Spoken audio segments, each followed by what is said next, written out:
"This wedding is a fraud!" My sister screamed into the microphone, her voice echoing off the high vaulted ceilings of the Onyx Hall. "You are marrying a broke waiter, Jasmine. This is pathetic." I stood frozen at the altar, my hands trembling around my bouquet of lilies. My sister Dominique stood center stage in a white lace gown that looked suspiciously like a wedding dress, with her husband Hunter smirking beside her. The 300 guests gasped, cell phones raised to capture my humiliation. Hunter stepped forward, adjusting his expensive silk tie. "We checked his background, Jasmine. Your husband does not even have a bank account. He is using you." My mother sat in the front row and did not say a word to defend me. I felt tears burning my eyes, ready to run, ready to disappear. But then my fiancé Elijah squeezed my hand. He did not look angry. He looked amused. He leaned in close to my ear, his voice calm and steady. "Should we tell them who I really am, or should we let them dig their grave a little deeper?" I looked at the smug faces of my family, the people who had tormented me for years, and I made my choice. My name is Jasmine, and at 30 years old, I thought I had finally escaped the shadow of my family. I work as an archival book restorer, a quiet job that requires patience and precision. Two things my family knows nothing about. To them, I am just the slow, unsuccessful daughter. My sister Dominique is the star, the one who married a white investment banker named Hunter and lives in a house she cannot afford. If you have ever been the black sheep of your family, hit that subscribe button. You are going to want to see how this ends. Because what my family did not know was that the man standing next to me in the flower-stained t-shirt was not a waiter. He was the owner of the very ground they were standing on. The nightmare truly began 3 months ago at Le Jardin, the most pretentious French restaurant in the city. It was supposed to be an engagement dinner to introduce Elijah to my family. I arrived early, my stomach in knots. The restaurant was a palace of crystal chandeliers and white tablecloths, the kind of place where the waiters judge your shoes. Dominique and Hunter were already seated at the best table by the window. Dominique was busy taking selfies, making sure her 2-carat diamond ring caught the light. Hunter was loudly complaining about the valet service. When I sat down, Dominique did not even look up from her phone. "You are late, Jasmine?" she said. "And is that the dress you wore to Cousin Tasha's baby shower last year?" I smoothed down my skirt, trying to keep my voice steady. "It is vintage silk, Dominique. I restored it myself." Hunter laughed, a short, sharp sound. "Vintage is just a nice word for used, Jasmine. But hey, at least you are consistent. Where is this mystery fiancé of yours?" "Probably parking my car. I hope he does not scratch the rims." Just then, Elijah walked in. My heart sank just a little. He had come straight from the community center where he volunteered every weekend teaching baking classes to at-risk youth. He was wearing faded jeans, worn-out sneakers, and a gray t-shirt, with a smear of white flour on the shoulder. In a room full of suits and evening gowns, he stuck out like a sore thumb, but he walked with a confidence that made heads turn. "Sorry I am late," Elijah said, his voice deep and warm, as he kissed my cheek. The traffic on the bridge was a mess. He reached out to shake Hunter's hand. "Nice to meet you. I am Elijah." Hunter did not stand up. He did not even take his hand out of his pocket. He just looked Elijah up and down, staring at the flower on his shirt with a look of absolute disgust. "Oh, I get it," Hunter said, snapping his fingers at a passing server. "You must be fresh off a shift. Hey, big guy. Since you are already standing, grab me a sparkling water with lime, and tell the kitchen to hurry up with the bread basket." My mouth fell open. Hunter thought my fiancé was a waiter. No worse. He thought he was the help. "Hunter," I said, my voice rising. "This is Elijah, my fiancé. He does not work here." Dominique giggled, covering her mouth with her manicured hand. "Oh my God, that is hilarious. But honestly, Jasmine, can you blame him? Look at him. He looks like he just came from the back alley. Elijah, sweetie, next time you come to a place with 3 Michelin stars, maybe try to find a shirt without food on it. It is embarrassing for us." Elijah did not flinch. He slowly pulled out the chair next to me and sat down. He wiped the flour off his shoulder calmly. I was baking for the shelter downtown, he said, his eyes locked on Hunter. But I will remember the water for next time. Hunter just scoffed and turned back to the menu. Whatever. Just try not to touch anything expensive. The dinner was 2 hours of torture. Hunter bragged non-stop about his job as a vice president at a hedge fund, throwing around financial terms he barely understood.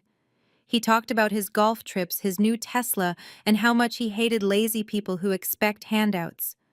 Every time Elijah tried to speak, Dominique would cut him off. "So, Elijah," she asked, twirling her wine glass. "Jasmine says you are in food service. What is that, McDonald's? Taco Bell? Do you get free nuggets?" "I work in supply chain logistics," Elijah said quietly. It was technically true. He owned the largest food logistics company on the East Coast, but he never felt the need to brag. Hunter rolled his eyes. "Logistics. That means he drives a delivery truck, babe. Just say you are a driver, man. No shame in blue-collar work. Someone has to deliver my Amazon packages." Then came the bill. Dominique had ordered the most expensive items on the menu: caviar lobster and 2 bottles of a 1996 Bordeaux that cost $2,000 each. When the waiter brought the silver tray, Hunter whistled. $4,200. Steep. He spun the tray across the table until it stopped in front of me. "Your treat," Jasmine Hunter said with a cruel smile. "Since you invited us to meet your guy, it is only fair." My blood ran cold. Hunter knew I made $40,000 a year restoring books. He knew I was saving every penny for a house. I looked at the bill, my hands shaking. "Dominique," I whispered, "I cannot afford this. You ordered the wine." My mother, Mama Joyce, who had been silently eating her lobster, finally spoke up. "Jasmine, do not be rude. Hunter and Dominique are guests. Hunter is used to a certain lifestyle. You cannot expect him to drink cheap wine. You wanted to play grown-up and host a dinner, so pay the bill. Stop embarrassing the family." I felt tears pricking my eyes. I looked at Elijah, ashamed that he had to see this. I opened my purse, knowing my debit card would be declined. Hunter leaned back, enjoying the show. "Look, if you are broke, just say so," he sneered. "I can cover it. I do not want us to have to wash dishes in the back, although your boyfriend is probably used to that." Elijah placed his hand over mine, stopping me from taking out my wallet. He reached into his jeans pocket and pulled out a thin, matte black metal card. It had no numbers on it, just a small gold chip. He placed it on the tray without a word. Hunter laughed out loud. "What is that?" "A library card. A gift card to Home Depot. Man, put that away before you get arrested." The waiter walked over looking annoyed, but when he looked down at the black card, his face went pale. His arrogance vanished instantly. He looked at Elijah with wide, terrified eyes. He recognized the card. It was an invite-only card for ultra-high net worth individuals. "Sir," the waiter stammered, bowing slightly. "I apologize. I did not realize. I will process this immediately." Elijah just held up a finger to his lips, a silent command for the waiter to be quiet. The waiter nodded nervously and rushed away. Hunter looked confused for a second, but then his ego took over. He laughed nervously. "Must be a glitch in their system if they accepted that piece of plastic. Or maybe they just felt sorry for you." 10 minutes later, the waiter returned with the receipt, bowing to the table. "Everything is taken care of. Thank you for your patronage." Hunter immediately snatched the receipt. "See?" He puffed out his chest. "They probably saw my face. I am a VIP here. They comped the meal because they know who I am." He looked at Elijah with pity. "Put your toy card away, big guy. Maybe one day you will have the influence to get a free meal, but do not count on it." Dominique pulled out her phone and started live streaming. "Hey guys, just finished dinner at Le Jardin. My husband Hunter is such a boss. The restaurant literally paid for our dinner just to have us here." Meanwhile, Jasmine's boyfriend tried to pay with a library card. So cringe. Can you believe my sister is marrying a broke loser? I stood up, shaking with rage, but Elijah pulled me close. His voice was low and dangerous, but his face was calm. Let them talk, Jasmine, he whispered, as we walked out into the cool night air. The higher they climb, the harder they fall. And trust me, baby, the fall is going to be spectacular. I did not know it then, but Elijah had already started the clock on their destruction. And the wedding was going to be the main event. The silence in my mother's living room was heavy enough to crush bone. I sat on the floral love seat, clutching a velvet folder to my chest, my heart hammering a frantic rhythm against my ribs. Across from me, my sister Dominique sat with her legs crossed, inspecting her cuticles, as if the world revolved around her manicure. My mother, Mama Joyce, paced back and forth on the plush carpet, the ice in her glass of sweet tea clinking with every angry step. I had just dropped a bomb that shattered the fragile peace of our Sunday afternoon, and I could feel the shockwaves still vibrating in the air. I booked the Onyx Hall, I said again, my voice trembling slightly, but my resolve firm. For October 15th, Elijah and I put the deposit down this morning. Dominique's head snapped up so fast I heard her neck crack. Her eyes, usually narrowed in judgment, went wide with disbelief. The Onyx Hall, she repeated, her voice rising an octave. The historic ballroom downtown, the one with the crystal ceiling and the 5-year waiting list. That Onyx Hall. Yes, I replied, allowing a small, satisfied smile to touch my lips. There was a last-minute cancellation. Elijah knew someone who knew the management. We got lucky. Luck had nothing to do with it, of course. Elijah owned the building, but they did not need to know that yet. To them, he was still just a blue-collar worker who got a lucky break. I watched Dominique's face turn a shade of red that clashed horribly with her designer dress. I knew exactly what she was thinking. 5 years ago, when she married Hunter, she had begged and pleaded to get into the Onyx. She wanted the prestige, the glamour, the photos that would make her high school rivals jealous. But Hunter, for all his bragging about money, could not afford the rental fee, and they certainly did not have the connections to bypass the waitlist. She ended up getting married at a muddy golf course in the suburbs, where the reception tent leaked during a thunderstorm. She had spent the last 5 years pretending it was a rustic chic choice, but I knew it ate her alive. Dominique let out a harsh, incredulous laugh. You cannot be serious. You and the waiter are going to get married in the city's most exclusive venue. Who is paying for this, Jasmine? Did you take out a loan? Did you steal from your little book repair fund? Hunter says those places charge $50,000 just to open the doors. We have savings, Dominique. I lied smoothly. And we are keeping the guest list intimate. Dominique stood up, smoothing her skirt with aggressive swipes of her hands. She walked over to the window, staring out at the driveway where my Honda Civic was parked next to her leased Mercedes. She was calculating, plotting. I could practically hear the gears grinding in her head. She spun around, her face transformed into a mask of fake concern.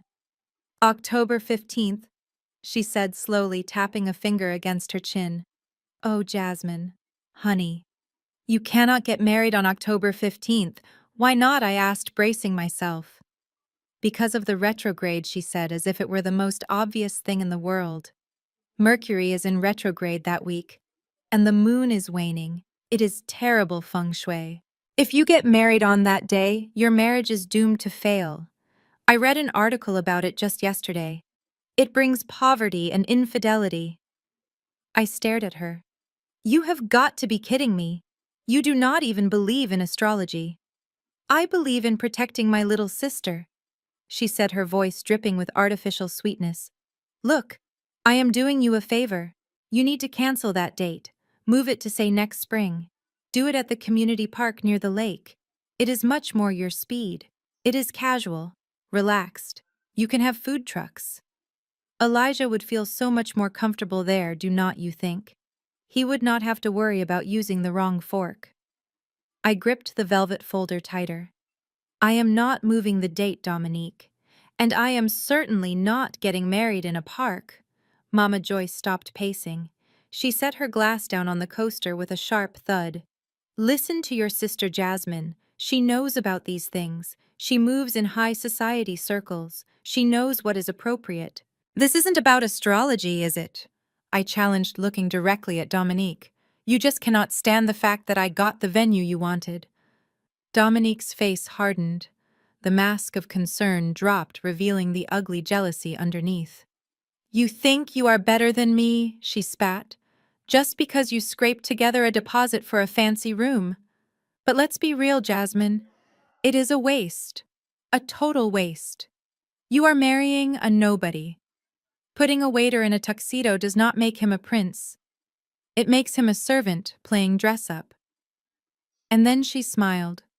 A slow, predatory smile that made my stomach turn. Actually, she said, turning to Mom, this works out perfectly. Hunter and I have been talking.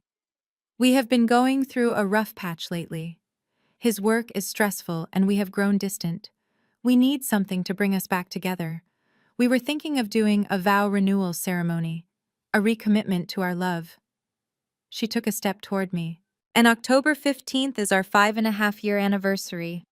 Roughly, it is a sign. No, I whispered, shaking my head. Mom clapped her hands together, her eyes lighting up. Oh, Dominique, that is a beautiful idea. A vow renewal.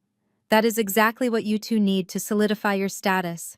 Hunter has been working so hard for that partnership. A big, elegant event at the Onyx Hall would show his bosses that he is a family man with stability and class. Exactly, Dominique said, nodding enthusiastically.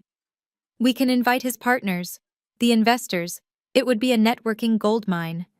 She turned to me, her hand held out expectantly. So here is the plan, Jasmine. You are going to transfer the booking to my name. Hunter will reimburse you for the deposit, obviously. We are not charity cases. You can take that money and put it towards something sensible, like a down payment on a trailer, or a nice backyard barbecue wedding. I stood up, my legs shaking but holding me upright. I am not giving you my venue, Dominique. This is my wedding. Mama Joyce stepped between us, her face twisting into a scowl. Do not be selfish, Jasmine. Look at the bigger picture. Your sister's marriage is the foundation of this family's reputation. Hunter supports us. He helps with the bills. If this party helps him get that promotion, we all win. You and Elijah, well, let's be honest. Does it really matter where you say your vows? You could do it at the courthouse and it would be the same. Elijah probably cannot even afford a tuxedo. Why embarrass him by dragging him into a ballroom where he does not belong? He belongs wherever I am, I said, my voice rising. And I deserve this, Mom. For once in my life, I want something beautiful. I am keeping the date. Dominique's eyes narrowed into slits. You are really going to say no to me? After everything I have done for you, I let you live in my old room when you graduated. I gave you my old clothes. You sold me your old clothes, Dominique, I corrected her. And you charged me interest. Dominique screamed a primal sound of frustration. She grabbed a throw pillow and hurled it across the room, but it wasn't enough to satisfy her rage. She needed to hurt me. She needed to destroy something I loved. Her eyes darted around the room and landed on the coffee table in front of me. Sitting there next to her half-finished cup of steaming hazelnut latte was my portfolio. It was a collection of before and after photos of the 17th century manuscripts I had restored over the last year. It was my pride and joy, the proof of my skill, the only thing that validated my career to the outside world. I had brought it to show Mom my latest project, a rare Bible worth $50,000 that I had brought back from the brink of decay. Dominique lunged. I saw it happen in slow motion. Her hand snatched the ceramic mug. Her wrist flicked with practiced malice. No, I screamed, diving forward, but I was too late. The dark hot liquid arced through the air and splashed directly onto the open portfolio. I watched in horror as the brown stains soaked instantly into the heavy cream paper. It pooled over the photographs, warping the edges, obliterating the intricate details of my work. The smell of artificial hazelnut filled the air, sickeningly sweet. Oops, Dominique said, her voice flat and devoid of any apology. Clumsy me. I fell to my knees, frantically trying to shake the liquid off, dabbing at the ruined pages with the hem of my shirt.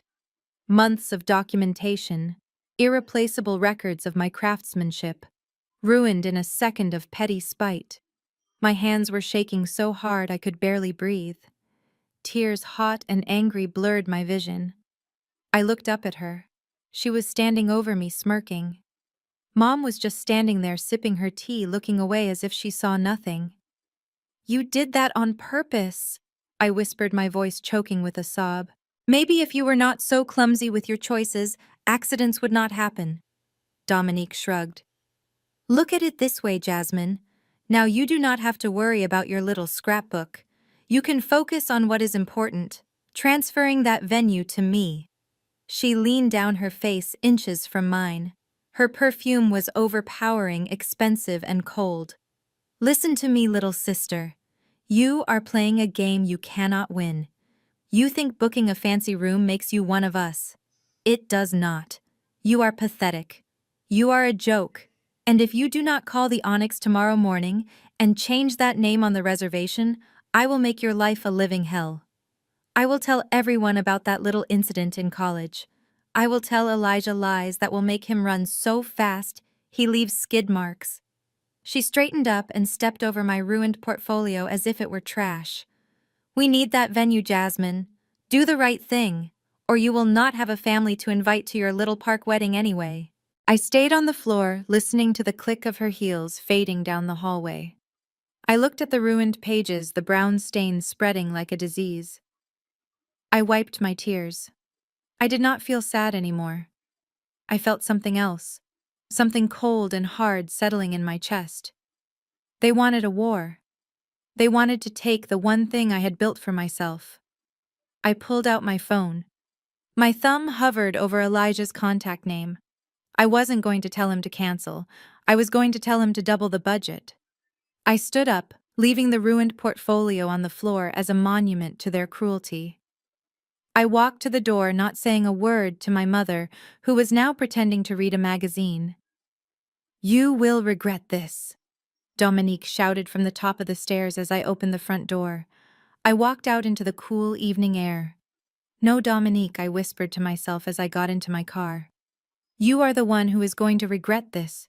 You just declared war on the owner of the battlefield, and you do not even know it yet."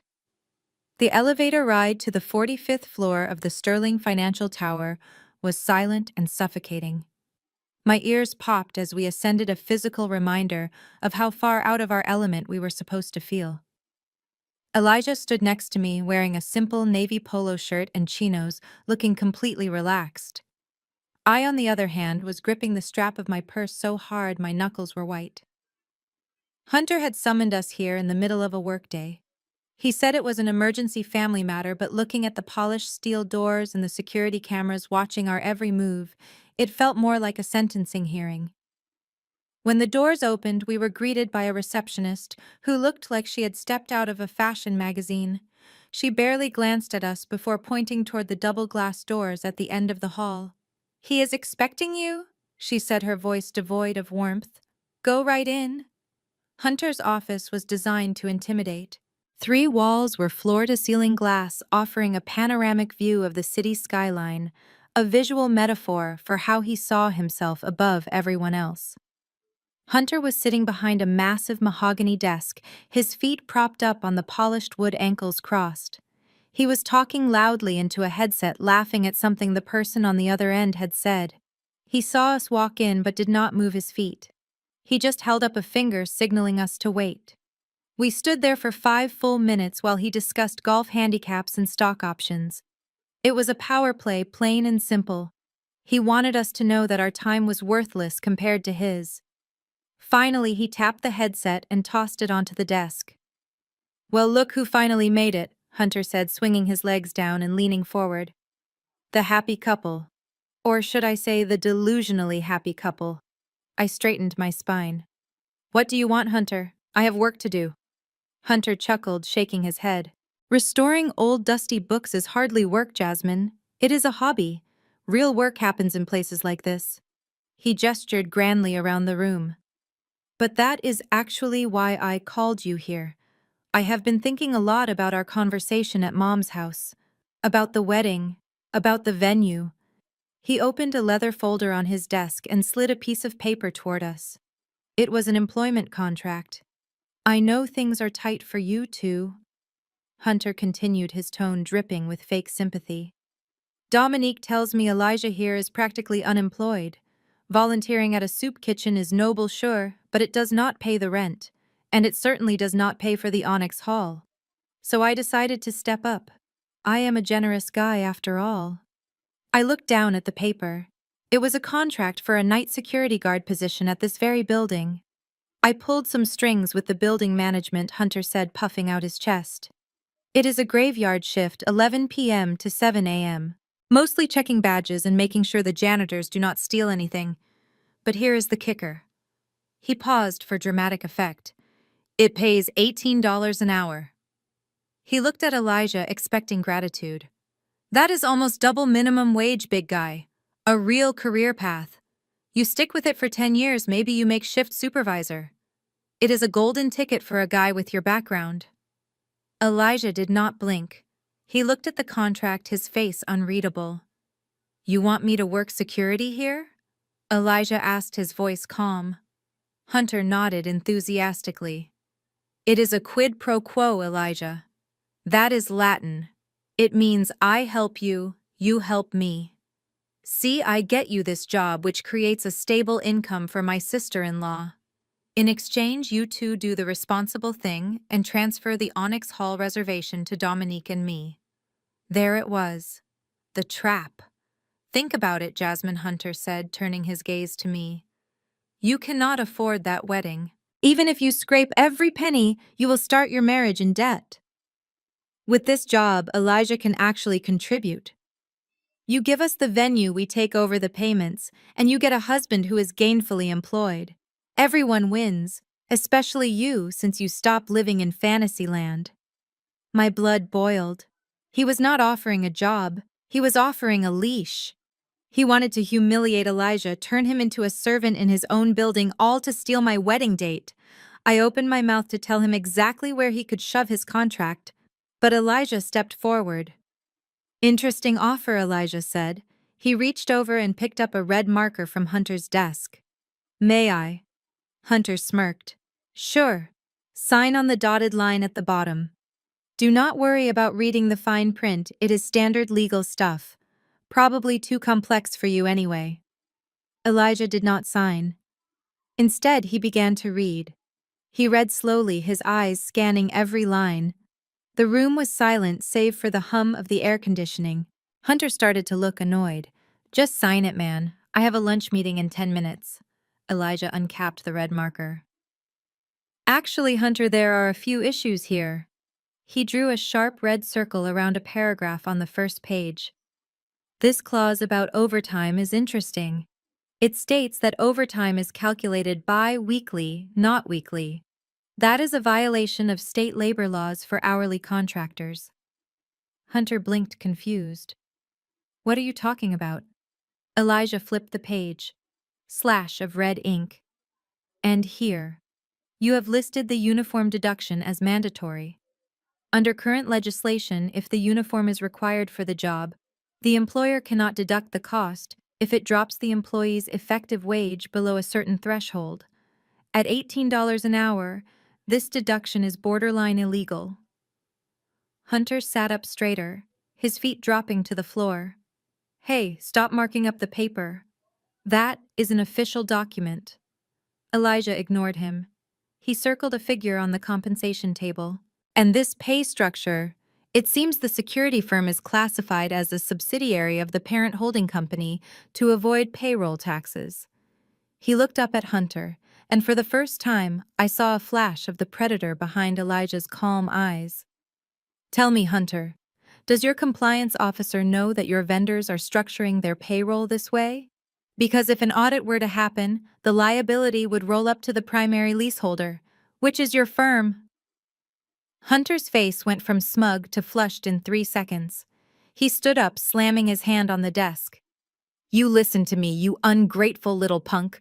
I offer you a lifeline, and you try to lecture me on finance. Who do you think you are?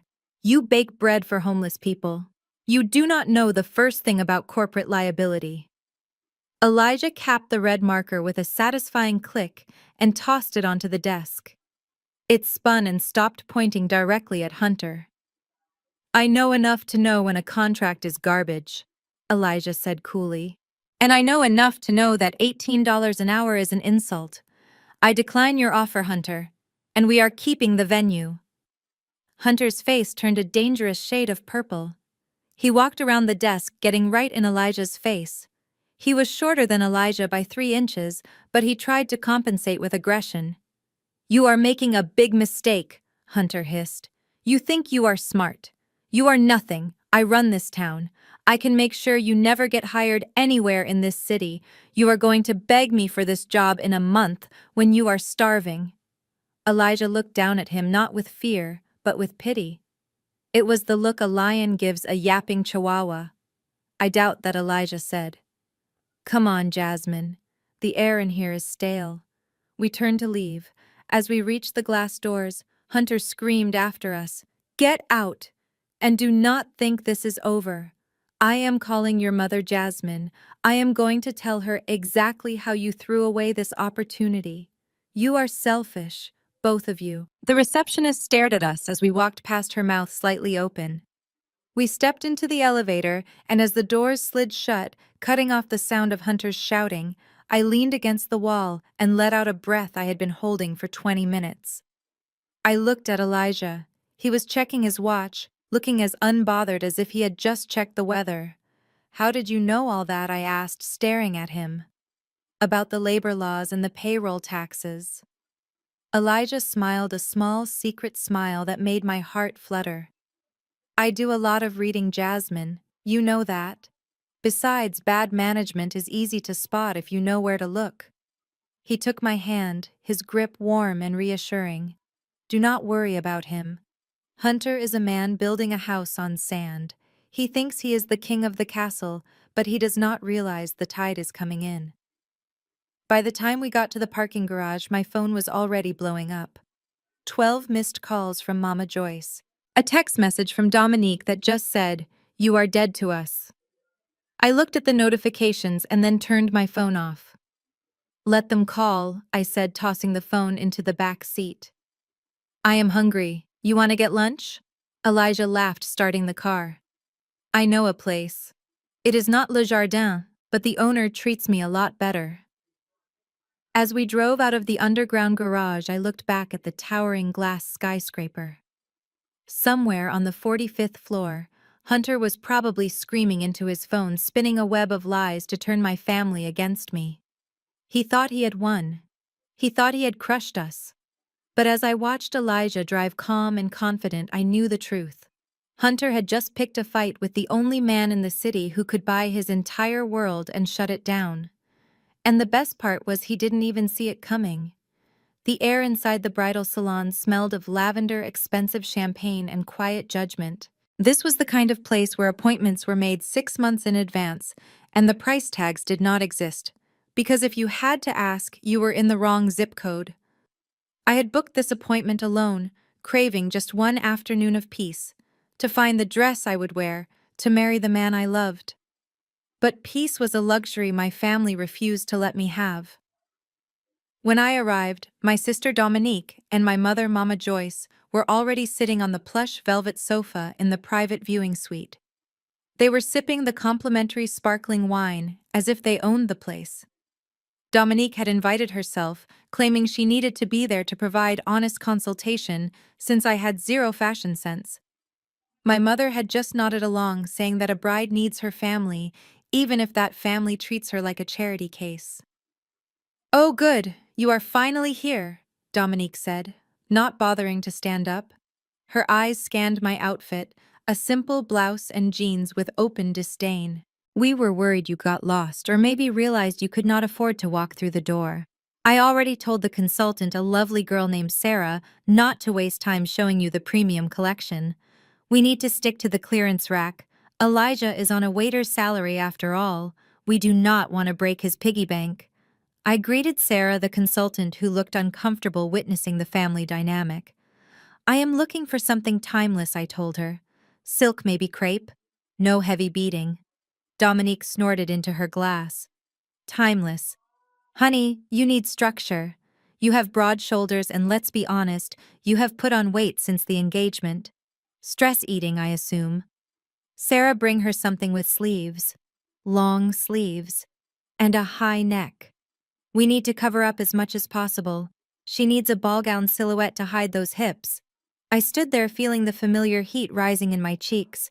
Dominique had been body shaming me since I was 12, picking apart every curve, every pound, every choice. I prefer a mermaid cut, I said firmly. Dominique laughed a sharp, cruel sound. A mermaid cut. Jasmine, be realistic. You will look like a sausage casing. We are trying to make you look like a bride, not a stuffed animal. Just listen to me. I know what looks good. I was a pageant queen, remember? You were the one in the library. For the next hour, I endured hell. Dominique rejected every dress I pointed at. She forced Sarah to bring in gowns that were hideous heavy things with excessive lace and ruffles that swallowed me whole. When I stepped out of the dressing room in a stiff, high-necked dress that made me itch, Dominique nodded approvingly. See? Much better. It hides your arms. It distracts from your posture. Mom, what do you think? Mama Joyce squinted at me. Well, it is certainly modest. It covers your flaws, Jasmine. You know you do not have your sister's figure. You have always been sturdy. This dress makes you look decent. It is adequate. Adequate. That was the word they used for my entire life. I went back into the changing room to take off the monstrosity. When I came back out in my robe, the viewing room was empty. Sarah looked panicked. Where did they go? I asked. Sarah pointed toward the main showroom floor. Your sister. She saw a dress she liked. I walked out to find Dominique standing in front of a three-way mirror. She was wearing a wedding dress. Not just any wedding dress. It was a Galia Le Havre masterpiece, sheer lace, plunging back intricate embroidery that caught the light like crushed diamonds. It was white. Stark bridal white. She was twisting and turning, admiring her reflection while my mother took photos on her phone. Dominique, I said, my voice shaking. What are you doing? Oh, relax, Dominique said, not breaking eye contact with herself in the mirror.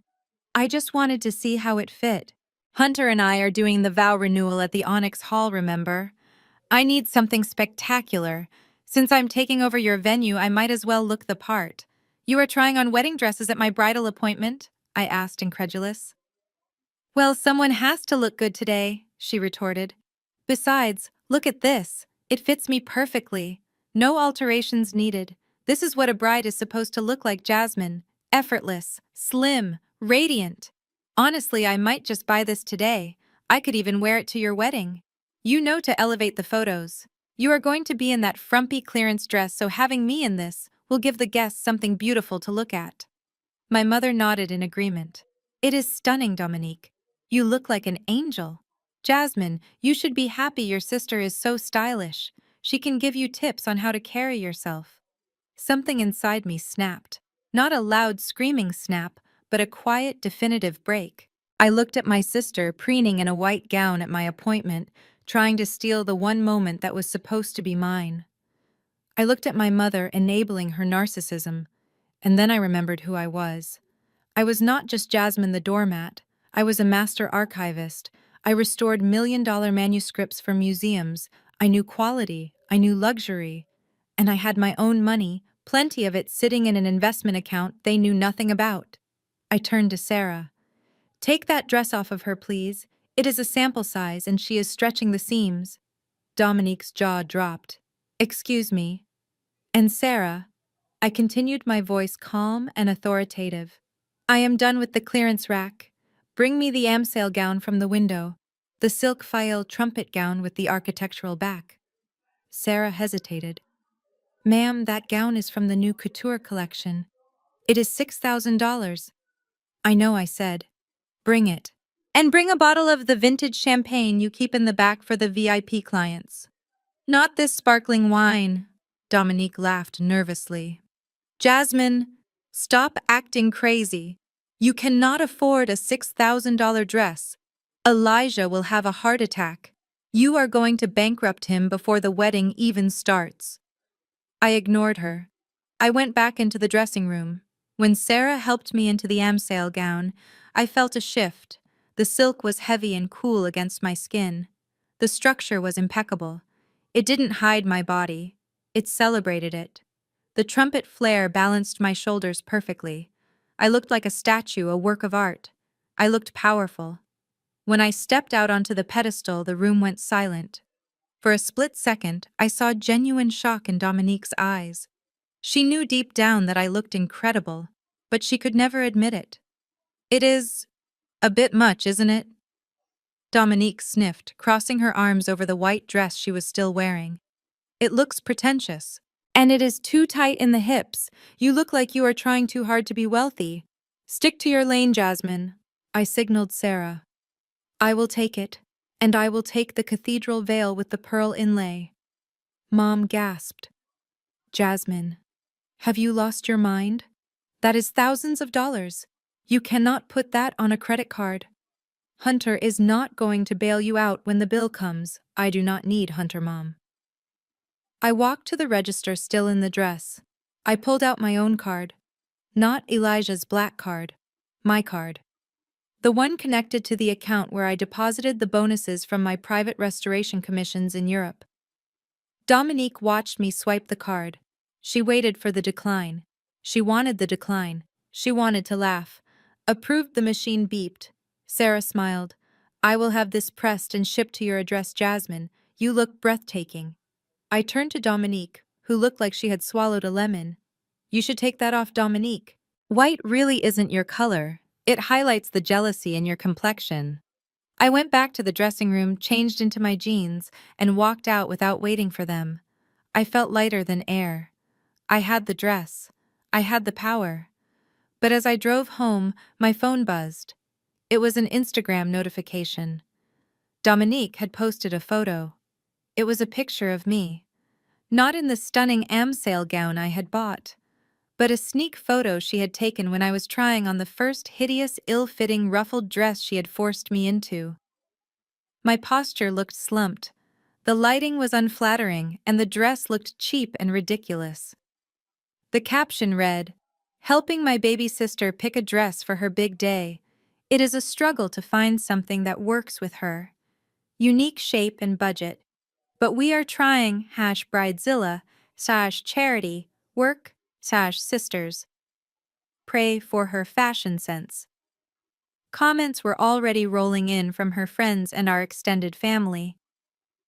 Oh wow, brave choice. She looks healthy. You are such a good sister for helping her, Dom. I gripped the steering wheel until my knuckles turned white. She had stolen the moment again. She had taken my victory and twisted it into a public humiliation. She wanted the world to see me as the ugly duckling, the charity case, the failure. Let her have her likes, I whispered to the empty car. Let her post her pictures. Because on October 15th, when I walked down the aisle of the Onyx Hall in a $6,000 gown that I bought with my own money holding the hand of a man who owns the building, she is going to realize that she isn't the main character of this story. She is just the villain, and villains always lose in the end. 3 days before the wedding, my phone buzzed with a text from Dominique. It was a picture of a bottle of expensive scotch and a caption that read, "Finally teaching your man how to drink like a gentleman. Do not wait up." Hunter had invited Elijah to what he called a peace-offering bachelor party. I begged Elijah not to go. I knew it was a trap. Hunter had spent the last 3 months trying to humiliate us, and suddenly he wanted to buy my fiancé a drink. It smelled like trouble. But Elijah just kissed my forehead and told me to trust him. He said he wanted to see exactly how low Hunter was willing to sink. The venue Hunter chose was the Obsidian Room, a dimly lit members-only lounge where the leather chairs cost more than my car, and the air smelled of Cuban cigars and old money. Hunter was already seated in a private booth when Elijah arrived, flanked by 2 of his loud finance bros. They were laughing about a merger, But they went silent when Elijah approached. Hunter did not stand up. He just gestured to the empty seat opposite him. "Glad you could make it, big guy," Hunter said, his smile not reaching his eyes. "I thought we should clear the air before the big day. No hard feelings about the job offer, right? Just business." Elijah sat down, his posture relaxed but his eyes sharp. "No hard feelings, Hunter. I appreciate the invitation." Hunter snapped his fingers, and a waitress appeared with a bottle of whiskey that looked older than me. He poured 2 glasses, sliding one toward Elijah. But before Elijah could reach for it, a woman in a tight red dress materialized from the shadows. She was stunning with long dark hair and a perfume that filled the booth. She stumbled slightly, falling right into Elijah's lap. "Oh, I am so sorry." She giggled, her hand lingering on Elijah's chest a little too long. "I am so clumsy. You are strong, aren't you?" She looked up at him through her lashes, and I could see Hunter pulling out his phone under the table, ready to snap a picture. This was the setup, a compromising position, a photo of the groom with a stripper on his lap 3 days before the wedding. It was a classic cheap, dirty trick. Elijah gently but firmly held the woman by her arms and set her back on her feet.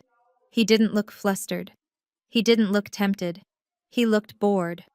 "You seem to have lost your balance," Miss Elijah said calmly. "The floor is level, so perhaps you should switch to water." The woman looked confused. She glanced at Hunter for instruction. Hunter glared at her, signaling her to try harder. She leaned in again, whispering something in Elijah's ear, but Elijah turned his attention to the glass of whiskey Hunter had poured. He lifted it to his nose and inhaled deeply. Then he set it back down without taking a sip. Hunter frowned. "What is the matter? Not good enough for you. That is a 50-year-old single malt. It costs $200 a shot. Drink up, unless you are afraid you cannot handle the good stuff." Elijah picked up the bottle itself. He ran his thumb over the label, then checked the foil seal around the neck. He tilted the bottle against the light. "It is not the age I am worried about," Elijah said, his voice cutting through the ambient jazz music. "It is the authenticity. This is not 50-year-old Scotch, Hunter. This is cheap grain alcohol mixed with caramel coloring and put into a refillable bottle. I would estimate this bottle costs about $15 at a wholesale discount store." Hunter slammed his hand on the table. "Are you calling me a liar? I ordered the best bottle in the house. You clearly do not know what luxury tastes like because you have been drinking tap water your whole life." Elijah signaled for the floor manager. A man in a sharp tuxedo hurried over, looking annoyed at being summoned. "Is there a problem, gentlemen?" the manager asked, looking exclusively at Hunter, assuming he was the important one. "My guest here thinks your scotch is fake," Hunter sneered. "Tell him he is an idiot so we can get back to drinking." The manager looked at Elijah with a condescending sneer. "Sir, the Obsidian Room prides itself on its cellar. If your palate is not refined enough to appreciate the complexity of this vintage, I can bring you a beer." Elijah did not raise his voice. He simply turned the bottle around and pointed to a microscopic serial number laser etched onto the bottom of the glass. "Batch number 4022, Elijah recited from memory. "Produced in a distribution center in New Jersey that was shut down 3 weeks ago for counterfeiting premium spirits. The distribution manifest for this lot was flagged by the Logistics Oversight Committee." The manager froze. His condescending smile vanished. How could you possibly know that?" the manager stammered. "Because my company handles the supply chain logistics for 90% of the premium alcohol distributors in this state," Elijah said, leaning forward. "And I personally signed the order to blacklist this batch. If this bottle is on your table, it means you are buying from the gray market to cut costs, which is a violation of your liquor license." Hunter looked back and forth between Elijah and the manager, confused. What is he talking about? Is the booze fake or not? The manager's face went pale. He looked at Elijah, really looked at him, and recognition dawned in his eyes. He realized he was standing in front of the man who could revoke his supply contracts with a single phone call. Mr. Brooks, the manager whispered, his hands shaking. "I had no idea you were a patron tonight. This is a misunderstanding. A supplier error." I will remove this immediately. Please allow me to bring you the real reserve from the owner's private collection. On the house. Hunter, completely missing the dynamic, puffed out his chest. That is right. You better apologize. I am a VIP here. Bring us the real stuff. And keep it coming. The manager scurried away and returned with a dusty, sealed bottle that was actually worth more than Hunter's car. He poured it for Elijah with trembling hands. Hunter, eager to reassert dominance and cover his embarrassment, downed his drink in one gulp. Then another. Then another. He wanted to prove he was the big man. He wanted to drink Elijah under the table. Keep up, Elijah. Hunter slurred his face, flushing red. You think you are smart because you memorized some numbers. You are still just a nobody. I am going to ruin you. After the wedding, I am going to make sure you never work in this town. Elijah sipped his water, watching Hunter self-destruct. The woman in the red dress, realizing the plan had failed and that Hunter was becoming a sloppy mess, quietly slipped away. Hunter kept drinking, fueled by rage and insecurity. An hour later, the master of the universe was slumped over the mahogany table. His expensive Italian suit was stained with drool. He tried to stand up to give a toast to his own greatness, but his legs gave out. He pitched forward violently, retching all over the Persian rug and his own shoes. The finance bros stepped back in disgust. The manager rushed over, looking horrified. "Get him out of here," the manager hissed to security. Elijah stood up, not a hair out of place. He pulled out his wallet and handed a $100 bill to the cleaning staff. "Put him in a taxi," Elijah instructed the bouncer. "Send him to his home address. And make sure the driver knows to charge him a cleaning fee if he gets sick in the car." Elijah walked out of the club, leaving Hunter groaning on the floor in a puddle of his own making. When he got home to me, he smelled of fresh air and victory. "Did you have fun?" I asked, checking him for signs of distress. "It was educational." Elijah smiled, taking off his jacket. "Hunter learned a valuable lesson tonight. Never try to poison a man who owns the antidote." The next morning, Dominique called me screaming. A taxi driver had dumped a semi-conscious vomit-covered Hunter on their front lawn at 2 a.m, and pinned to his lapel was a dry cleaning bill from the taxi company for $300. "Your fiancé is a monster," Dominique shrieked. "He got my husband drunk and abandoned him."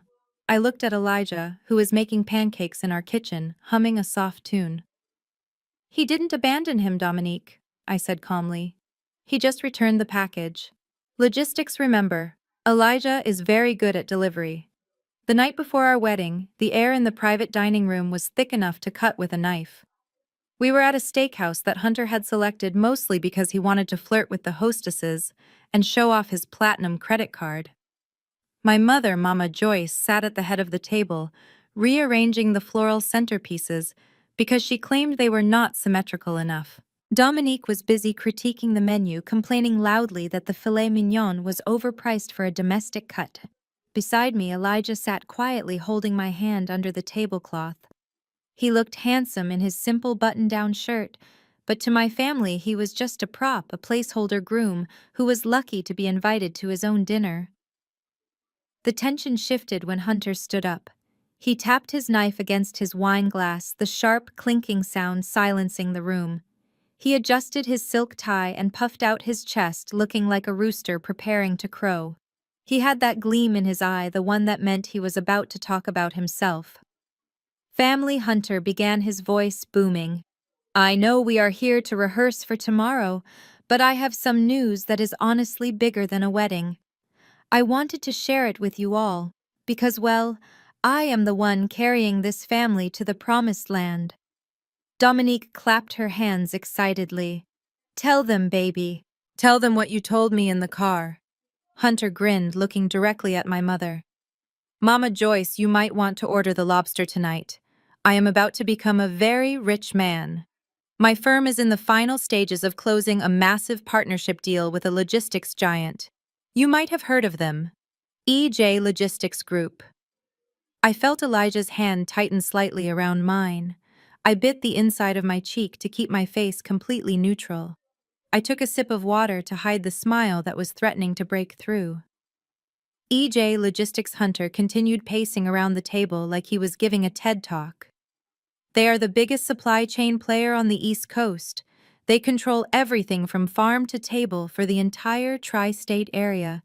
And guess who is leading the negotiations for the merger? Me. My mother gasped, clasping her hands over her heart. Oh, Hunter, that is incredible. Is it a done deal? It is 99% done, Hunter bragged. I have been communicating with their acquisition team all week. If I land this, and I will land this, the partners at my firm have promised me a massive promotion. I will be the youngest senior partner in the company's history. We are talking 7 figures, folks. He stopped behind Elijah's chair and rested his hands heavily on Elijah's shoulders. He squeezed them not in a friendly way, but in a condescending display of dominance. And here is the funny part, Hunter said, looking down at Elijah. The CEO of EJ Logistics is a legend. Nobody sees him. He is like a ghost. But rumor has it he is a self-made man. Started from nothing. A real grinder. I heard he fires people if they are even 1 minute late. He despises laziness. Hunter leaned in closer to Elijah's ear. You should take notes, big guy. This CEO would eat someone like you for breakfast. He values ambition. He values hustle. He doesn't respect men who are content with washing dishes or clearing tables. If you ever met him, he probably wouldn't even let you shine his shoes. I looked at Elijah. His expression was calm, almost serene. He slowly reached for his glass of water and took a sip. Is that so? Elijah asked, his voice steady. He sounds like a difficult man to work for. He is a winner, Hunter corrected him sharply. And winners are always difficult because they demand excellence. I feel a connection with him, honestly. Even though we haven't met face to face yet, I feel like we are cut from the same cloth. We speak the same language. The language of success. I had to look down at my plate to stop myself from laughing out loud. The irony was so potent, it almost tasted sweet. Hunter had no idea that EJ stood for Elijah and Jasmine. We had started the company 5 years ago in a dusty garage, moving boxes ourselves, driving rented trucks until our backs ached. I handled the books and the restoration of old contracts while Elijah handled the operations. We built it brick by brick, staying in the shadows, letting our work speak for itself. The ghost CEO Hunter admired so much was sitting right in front of him wearing a $30 shirt and enduring his insults. Hunter returned to his seat beaming with pride. So Hunter said, raising his glass, to EJ Logistics, and to me for being smart enough to close the deal of the century. My mother and Dominique raised their glasses enthusiastically. To Hunter they chorused. I raised my glass too. To EJ I said, looking directly at Elijah, may the truth always come to light. Hunter didn't catch the double meaning. He downed his wine and signaled for the waiter to bring another bottle. Speaking of celebrating, Hunter announced, his voice getting louder as the alcohol hit his system. I have decided to give you guys a little wedding present. I know you two are struggling to pay for the bar tab tomorrow. I know you probably plan to serve cheap beer and boxed wine. Dominique giggled. Boxed wine is generous. I thought they were just going to serve tap water. Hunter waved his hand dismissively. Well, fear not. I made a call to the inventory manager at my firm. We have a corporate cellar stocked with Dom Perignon for client events. Since I am practically a senior partner now, I told them to load up a few cases and send them over to the Onyx Hall for the reception. My eyes widened. Hunter, I said.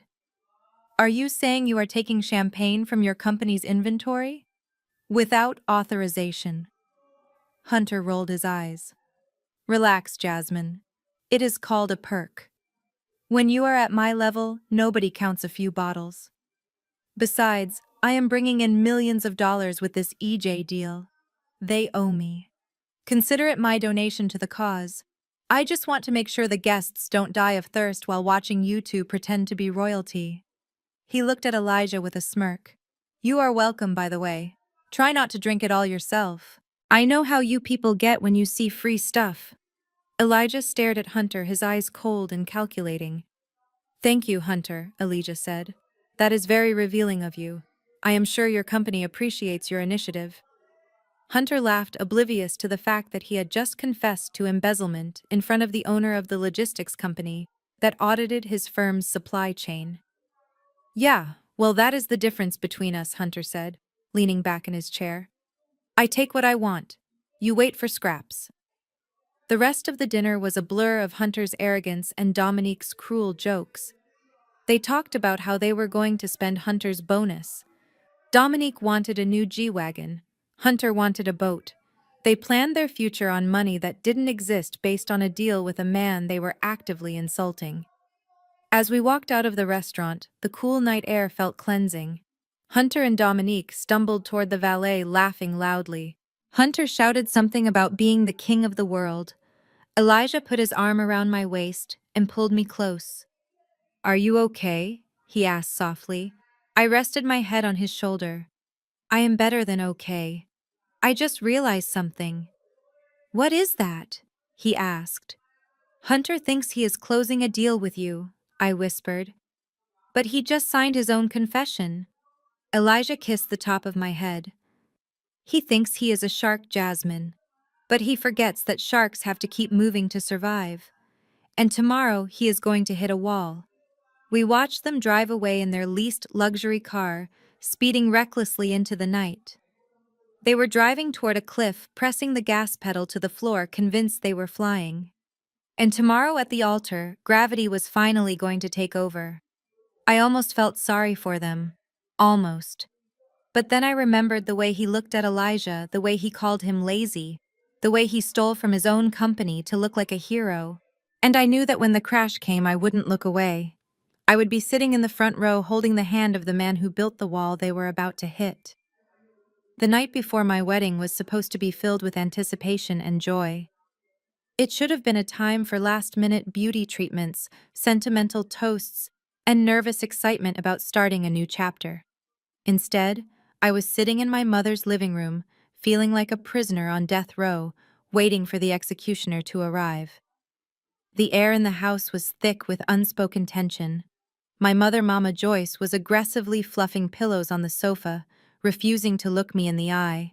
She was still angry that I had not surrendered the venue to Dominique, and her silence was her way of punishing me. Elijah sat beside me, his presence the only anchor keeping me from floating away into a panic attack.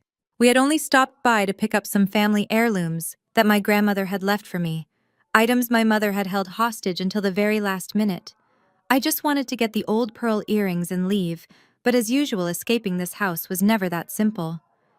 Just as we were heading for the door, the front lock clicked. Dominique and Hunter breezed in, bringing with them a gust of cold air and an even colder energy. Dominique was carrying a large, battered cardboard box that looked like it had spent the last decade in a damp basement. Hunter trailed behind her, looking hungover and sullen, his eyes bloodshot from the humiliation at the bar, though he refused to acknowledge it. "Oh, good, you are still here," Dominique chirped, her voice dripping with that fake sugary sweetness that always preceded an insult. "We caught you just in time." She dropped the heavy box onto the coffee table with a thud that made the porcelain figurines on the mantel rattle. Dust motes danced in the air around it. "What is this?" I asked, eyeing the box warily. Dominique clapped her hands together. "It is a wedding gift. A surprise for the groom." She looked at Elijah with a pitying smile. "We were talking last night, Hunter and I, about your financial situation. We know how expensive tuxedos are to rent. And honestly, those rental suits are so tacky. They are made of cheap polyester, and hundreds of other men have sweated in them. We didn't want you standing at the altar looking like a high school prom date." Hunter leaned against the doorframe, crossing his arms. "Yeah, we figured we would help you out. Save you some cash so you can maybe afford to take Jasmine out for a burger on your honeymoon." Dominique ripped the tape off the box and opened the flaps. Immediately, a smell hit me. It was a pungent, stale odor of mothballs, old cedar, and underlying body odor. She reached in and pulled out a gray, pinstriped suit jacket. It was hideous. The fabric was shiny with age, the lapels were comically wide, and there was a distinct yellow discoloration around the collar. It looked like something a car salesman would have worn in 1995. "This is Hunter's old power suit," Dominique announced proudly, holding it up against her body. "He wore this when he got his first internship on Wall Street 10 years ago. It is a designer label, Elijah. Hugo Boss. Vintage." She thrust the jacket toward Elijah. "It might be a little big in the shoulders since Hunter has a swimmer's build, but you can pin it back. It is definitely an upgrade from whatever you were planning to wear. Consider it our contribution to making you look presentable. We do not want you embarrassing the family in front of our guests." I stared at the jacket. I could see a small moth hole near the pocket. I looked at Hunter, who was smirking. This wasn't a gift. This was a power move. They wanted Elijah to walk down the aisle in Hunter's cast-offs. They wanted him to look ridiculous, ill-fitting, and poor standing next to their designer outfits. They wanted a visual representation of the hierarchy they had created in their heads. Hunter, the master; Elijah, the beggar. My blood turned to lava. The exhaustion I had felt all week evaporated, replaced by a pure, white-hot rage. I stood up and snatched the jacket from Dominique's hands. The fabric felt gross and oily against my skin. "You want him to wear this?" I asked, my voice trembling with suppressed fury. "You want my husband to get married in a suit that smells like a retirement home closet?" Dominique rolled her eyes. "You are being dramatic, Jasmine. Dry clean it and it will be fine. It is $1,000 suit. You should be saying thank you. Beggars cannot be choosers." "He is not a beggar," I snapped. I walked over to the kitchen trash can, the large metal one in the corner. I stepped on the pedal, the lid popped open, and I shoved the gray jacket deep into the garbage, right on top of the coffee grounds and eggshells from breakfast. "He is not wearing your husband's garbage, Dominique.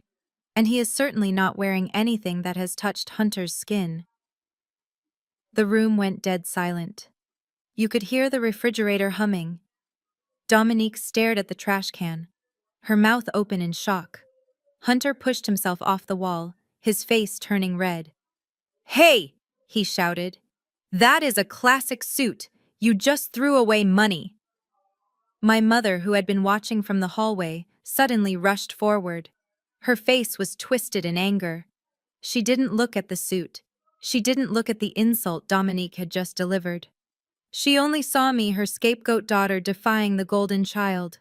She marched up to me, and before I could even flinch, her hand cracked across my face. The slap was loud and sharp. My cheek stung, heat radiating from the impact. My head snapped to the side. I stood there stunned, tasting the metallic tang of blood where my tooth had cut my inner lip. "How dare you, Mama Joyce?" hissed her finger, shaking in my face. "Your sister tries to do something nice for you, tries to help you save money, and you throw it in her face. You are an ungrateful, jealous little brat. I raised you better than this. Apologize to her, now. Fish that suit out and apologize." I slowly turned my head back to look at her. My own mother. She had never slapped Dominique. Not when Dominique stole money from her purse. Not when Dominique crashed her car. But she slapped me for refusing to let my fiancé be humiliated. I started to speak, but my voice broke. "I am not apologizing," I whispered. Mom raised her hand again. "Do not you defy me, Jasmine."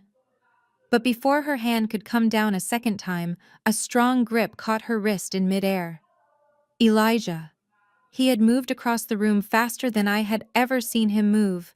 He didn't squeeze her wrist, he didn't hurt her, but he held her firm, stopping the blow inches from my face. His expression was terrifying. It wasn't the anger of a man who shouts. It was the cold, absolute stillness of a glacier. His eyes, usually so warm, were dark and impenetrable. "That is enough," Elijah said. His voice was low, barely above a whisper, but it carried more weight than any scream I had ever heard. He slowly lowered my mother's hand and released it. She stumbled back a step, looking frightened for the first time. She rubbed her wrist, though he hadn't left a mark. "You do not touch her again," Elijah said. Not tonight. Not tomorrow. Not ever. Hunter stepped forward, trying to regain control of the situation. Hey, do not touch my mother-in-law, man. Who do you think you are? You are in her house. Elijah turned his gaze to Hunter. Hunter froze. It was the look of a predator deciding whether or not to eat its prey. We are leaving, Elijah said. He walked over to the trash can.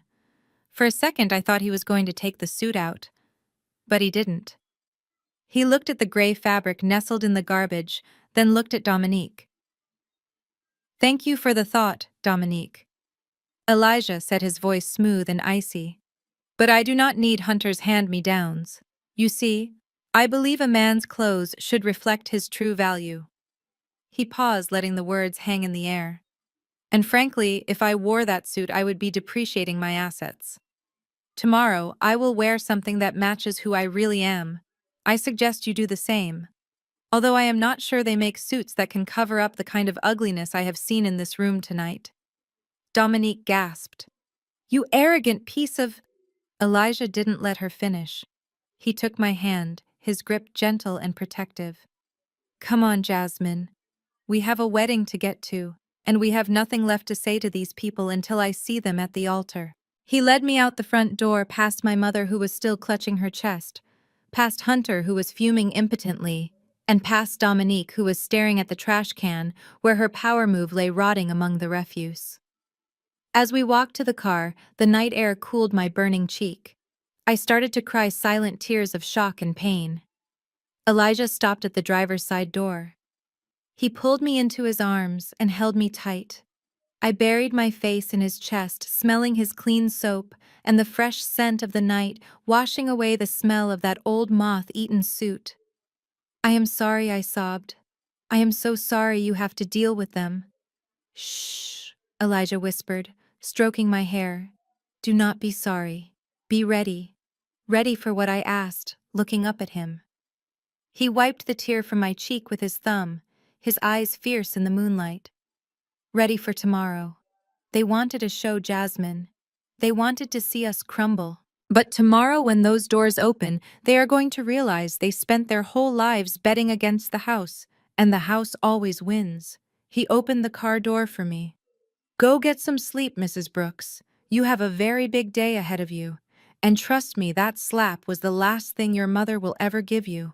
From now on, the only thing they will be giving us is respect. Even if I have to force it down their throats. We drove away into the dark, leaving the toxic house behind. My cheeks still throbbed, but my heart felt strange. It wasn't breaking anymore. It was hardening. It was turning into a diamond. Pressure does that to carbon. And after tonight, I knew one thing for sure. The Jasmine. They knew the Jasmine they could slap and insult and bully. She stayed back there in that living room. The woman who was going to walk down the aisle tomorrow was someone entirely new, and she was coming for blood. The morning sun filtered through the floor-to-ceiling windows of the bridal suite at the Onyx Hall, casting a golden glow over the room. I sat in front of the vanity mirror, watching the makeup artist apply the final touches of blush to my cheeks. For the first time in my life, I felt like royalty. Elijah had not held back. He had transformed the venue into a palace. The air was thick with the scent of thousands of white orchids imported overnight from Holland, arranging in cascading waterfalls down the grand staircase. Outside the suite, I could hear the faint, elegant tuning of a 40-piece symphony orchestra that he had hired to play me down the aisle. It was perfect. It was peaceful. And then my family arrived. I heard them before I saw them. The heavy oak doors of the suite burst open, not with a knock, but with the force of a raid. My mother, Mama Joyce, marched in first, her eyes wide, scanning the room not with pride, but with suspicious calculation. Behind her came Dominique and Hunter. When I saw Dominique, my breath caught in my throat. She was not wearing the matron of honor dress I had selected. She was wearing a white gown, a floor-length white lace gown, with a train heavily beaded and a neckline that plunged aggressively low. She had styled her hair in an elaborate updo with a diamond tiara. She looked like a bride. In fact, she looked like she was trying to be the bride. Dominique stopped in the middle of the room, her mouth hanging open, as she took in the luxury around her. She looked at the silk robes my bridesmaids were wearing, the crystal flutes of vintage champagne on the table, and the custom-made jewelry sets I had gifted them. "What is all this?" Dominique whispered, her voice trembling with a mix of awe and fury. Hunter walked past her, his eyes darting around the room like a cornered animal. He looked at the bottle of champagne on the vanity. It was a rare vintage far more expensive than the corporate stock he had bragged about stealing the night before. He looked out the window at the fleet of security guards patrolling the perimeter, men in earpieces who looked like Secret Service agents. This is impossible," Hunter stammered. "I checked the rates for this suite. It is $5,000 an hour. The orchestra alone is 50 grand. Jasmine, what did you do?" I spun my chair around to face them. "I am getting married, Hunter. This is what a wedding looks like. No, this is what a crime scene looks like." Hunter snapped, his face turning red. "There is no way you paid for this. You fix old books, and your fiancé is a waiter." "I did the math, Jasmine.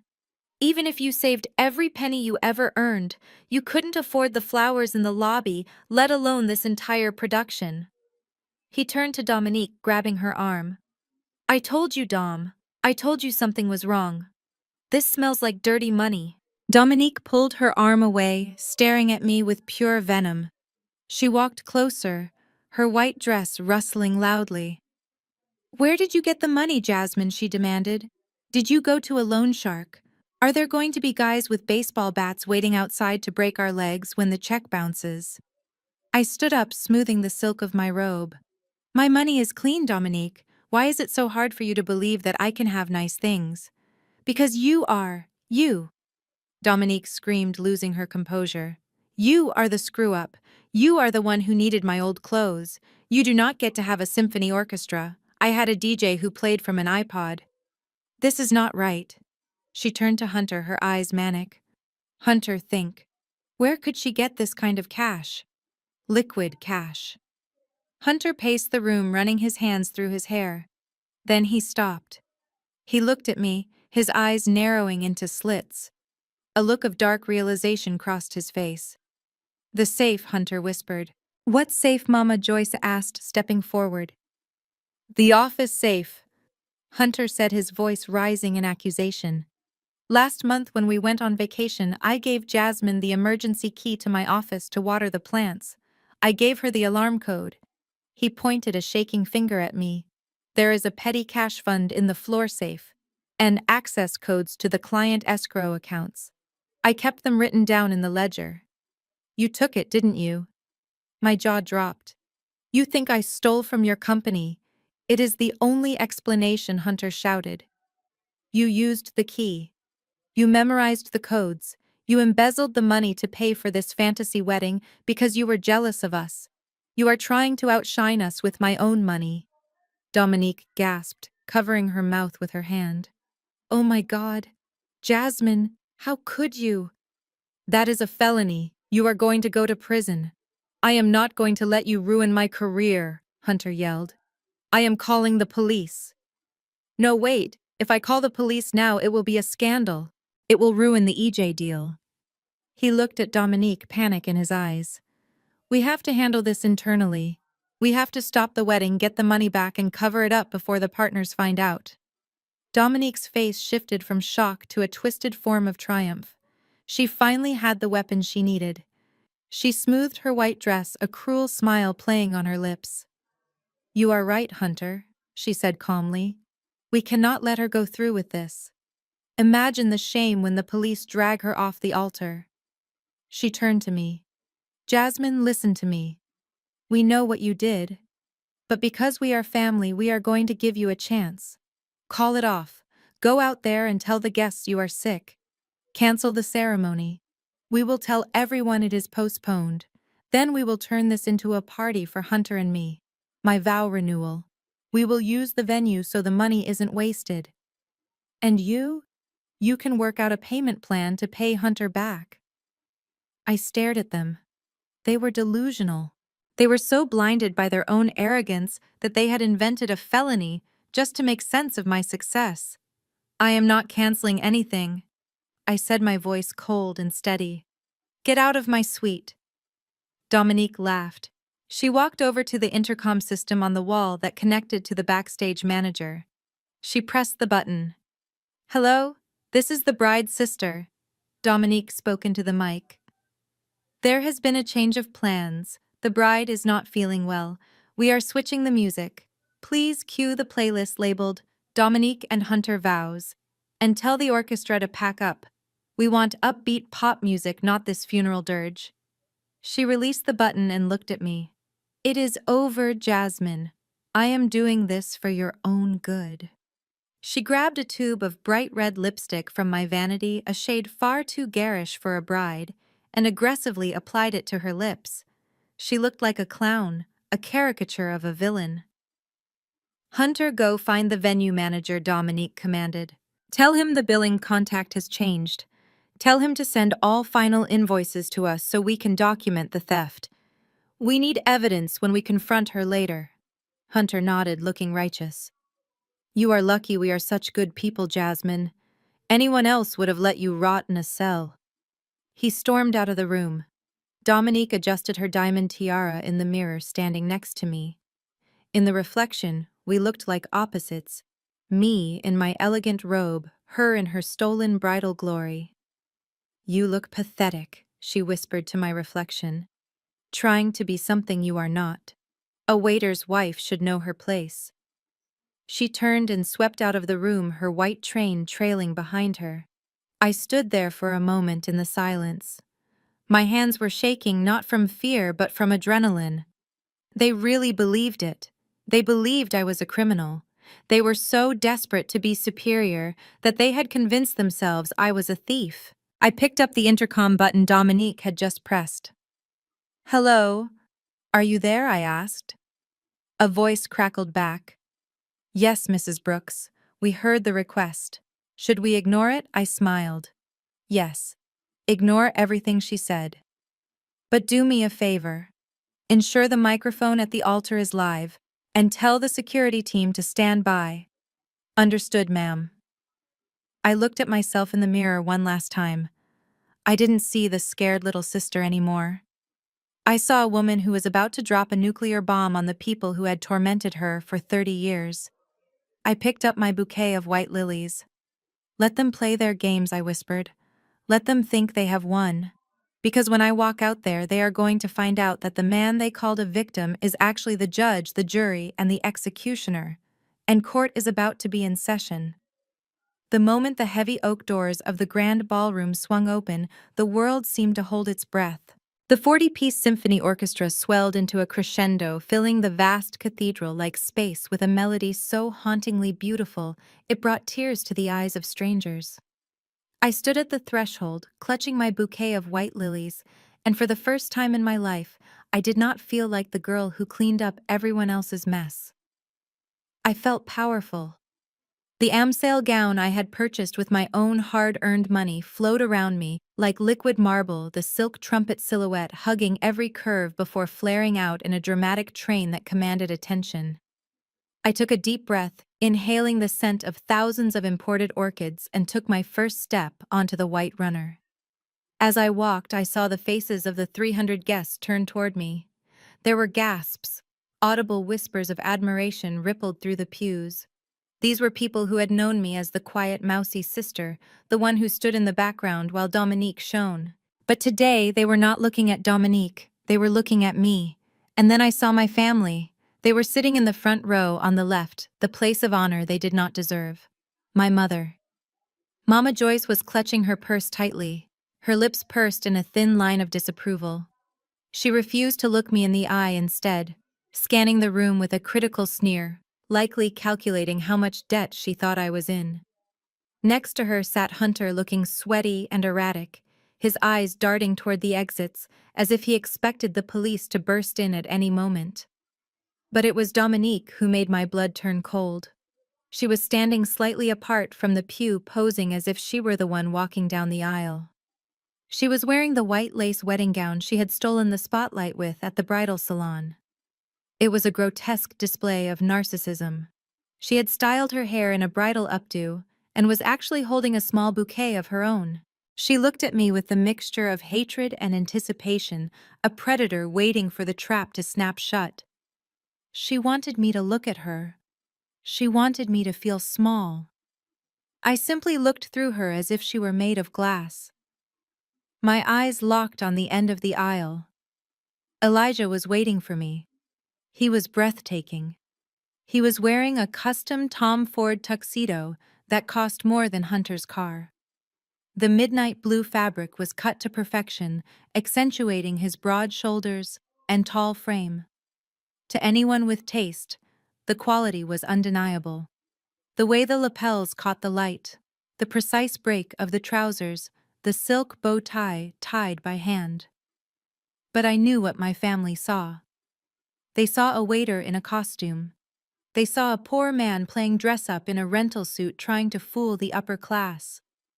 Elijah watched me walk toward him with a look of such intense love and pride that the rest of the room faded away. He didn't look worried about the scene my family was planning to cause. He looked ready. I reached the altar and took his hand. His skin was warm, his grip steady. The pastor, a venerable man with a deep, resonant voice, began the ceremony. Dearly beloved, we are gathered here today to witness the union of Elijah and Jasmine. The ceremony proceeded with an agonizing slowness. Every second that ticked by felt like a wire being pulled tighter. I could feel the heat radiating from the front row. I could hear Dominique shifting restlessly, the rustle of her white dress sounding like dry leaves skittering on pavement. Hunter was whispering furiously to her, pointing at his watch. They were running out of time. They had convinced themselves that I was a criminal, a fraud who had embezzled money from Hunter's company to pay for this fairy tale. In their twisted reality, they were the heroes who had to stop a crime in progress. The pastor cleared his throat and looked out at the congregation. If there is anyone present who knows just cause why this couple should not be joined in holy matrimony, speak now or forever, hold your peace. The silence that followed was absolute.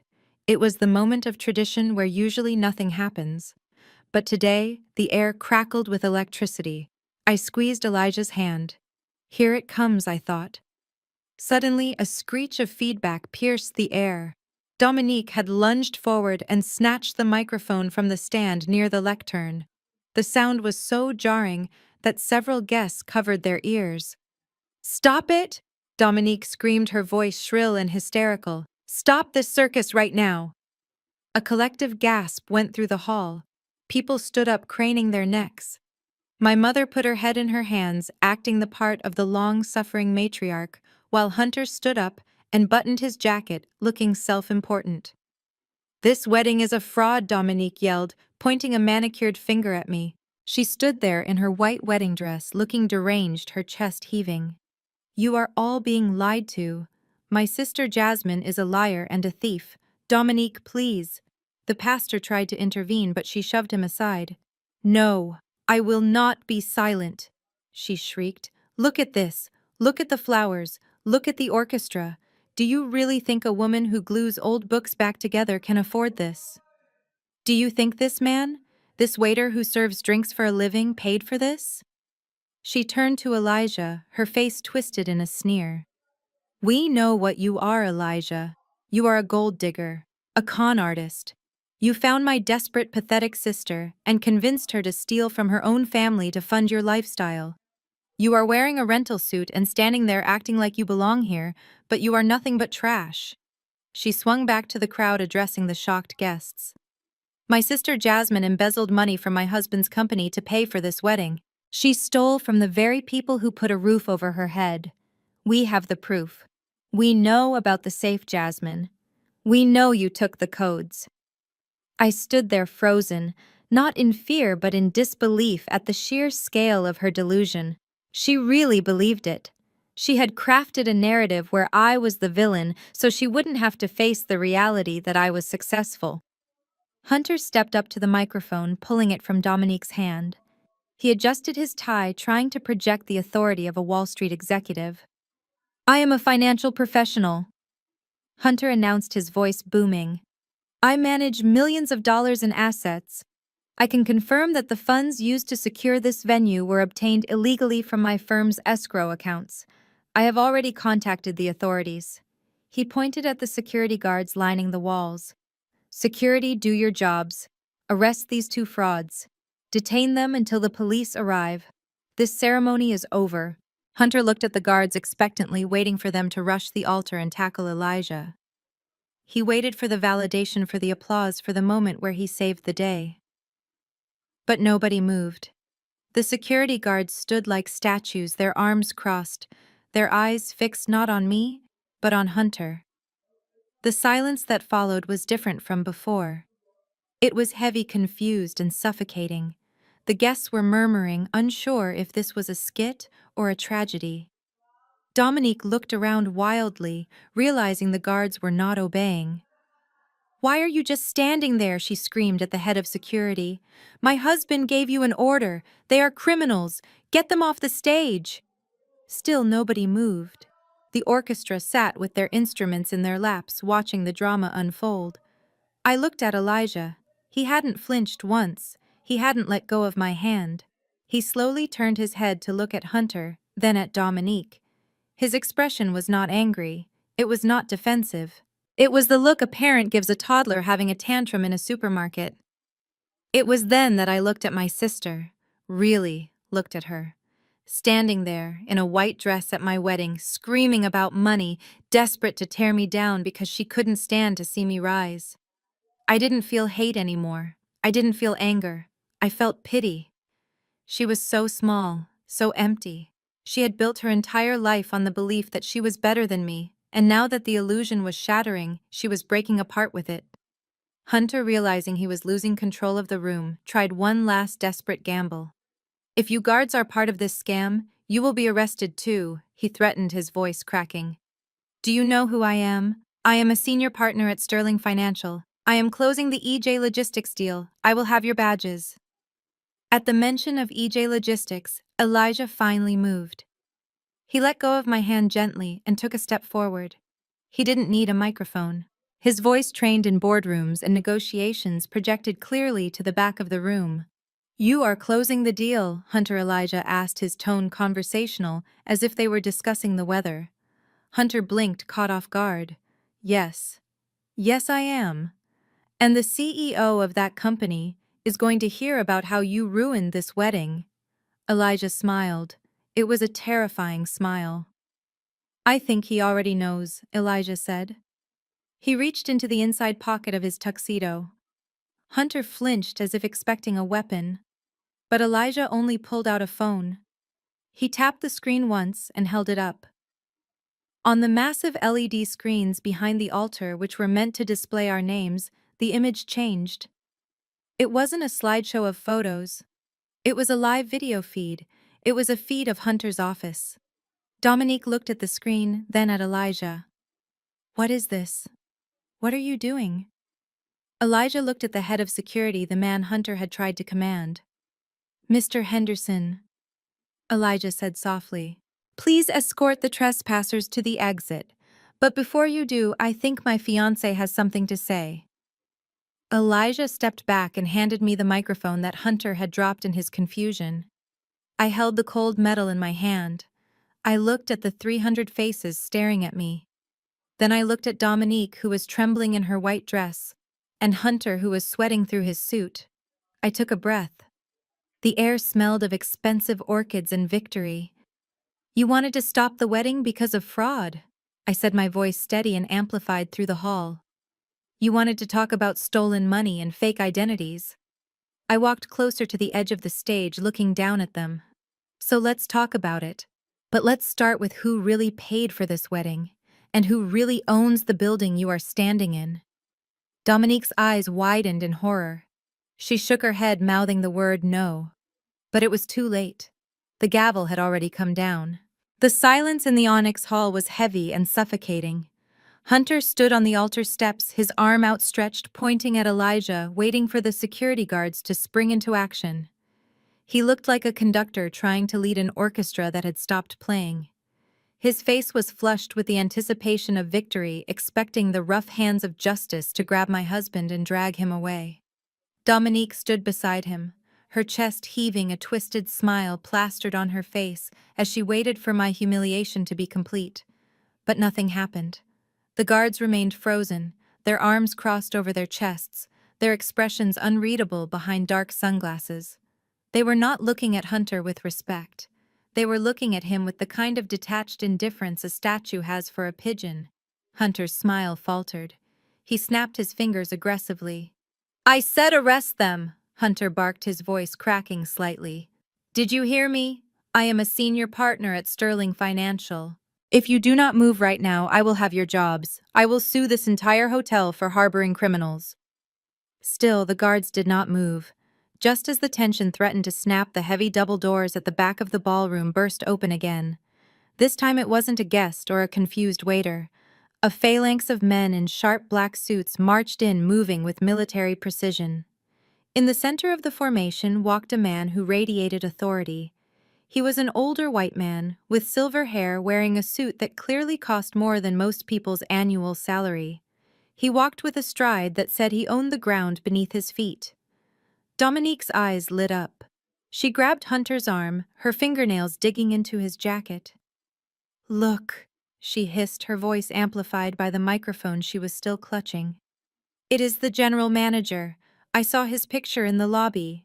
Finally, someone with real power is here to take out the trash." She turned to me, her eyes gleaming with malice. "It is over, Jasmine," she whispered loud enough for the front row to hear. "The boss is here. He is going to throw you out on the street where you belong. Enjoy the walk of shame." Hunter straightened his tie, looking relieved. He stepped down from the altar to meet the approaching man, putting on his best business smile. He extended his hand, ready to network, ready to bond over their shared superiority. "Thank God you are here," Hunter said loudly, projecting his voice to the room. "I am Hunter, the man who called about the fraud. As you can see, these two imposters have hijacked your facility. I have already ordered security to detain them, but your staff seems incompetent. I trust you will handle this professionally." The general manager did not slow down. He did not look at Hunter's extended hand. He did not even blink. He walked straight toward Hunter, forcing my brother-in-law to scramble out of the way to avoid being run over. The older man walked right past him as if Hunter were nothing more than a piece of furniture. The general manager marched up the steps of the altar. Dominique stepped forward, ready to launch into her rehearsed speech about my theft and deception. "Sir, I am the bride's sister," she began, putting on her victim voice. "I am so sorry you have to deal with this. My sister is mentally unstable and her husband is a con artist. We just want them removed so we can—" She stopped mid-sentence. The general manager had walked right past her too. He stopped directly in front of Elijah. The room went deadly silent. 300 guests held their breath. My mother, Mama Joyce, stood up in the front pew, watching with wide eyes, waiting for the general manager to start shouting, waiting for the handcuffs, waiting for the end of Elijah. Instead, the silver-haired man did something that made the entire world stop spinning. He bowed. It was not a nod. It was a deep, respectful 90-degree bow. He held the position for a full 3 seconds, a display of subservience and immense respect that no one in that room had ever seen, certainly not directed at a man wearing what my family thought was a rental tuxedo. When the general manager straightened up, he looked Elijah in the eye, his expression filled with apology and reverence. "Mr. Brooks," the general manager said, his voice clear and shaking slightly with nerves, "I offer you my deepest, most sincere apologies for this disturbance. I was in a meeting on the top floor and did not hear about the intrusion until moments ago. This is unacceptable." He gestured vaguely toward Hunter and Dominique without looking at them. "Chairman, do you want me to have this garbage removed from your stage immediately? Or would you prefer to handle them yourself?" The word hung in the air like a thunderclap. "Chairman." Dominique's hand went limp. The heavy microphone she had been holding slipped from her fingers.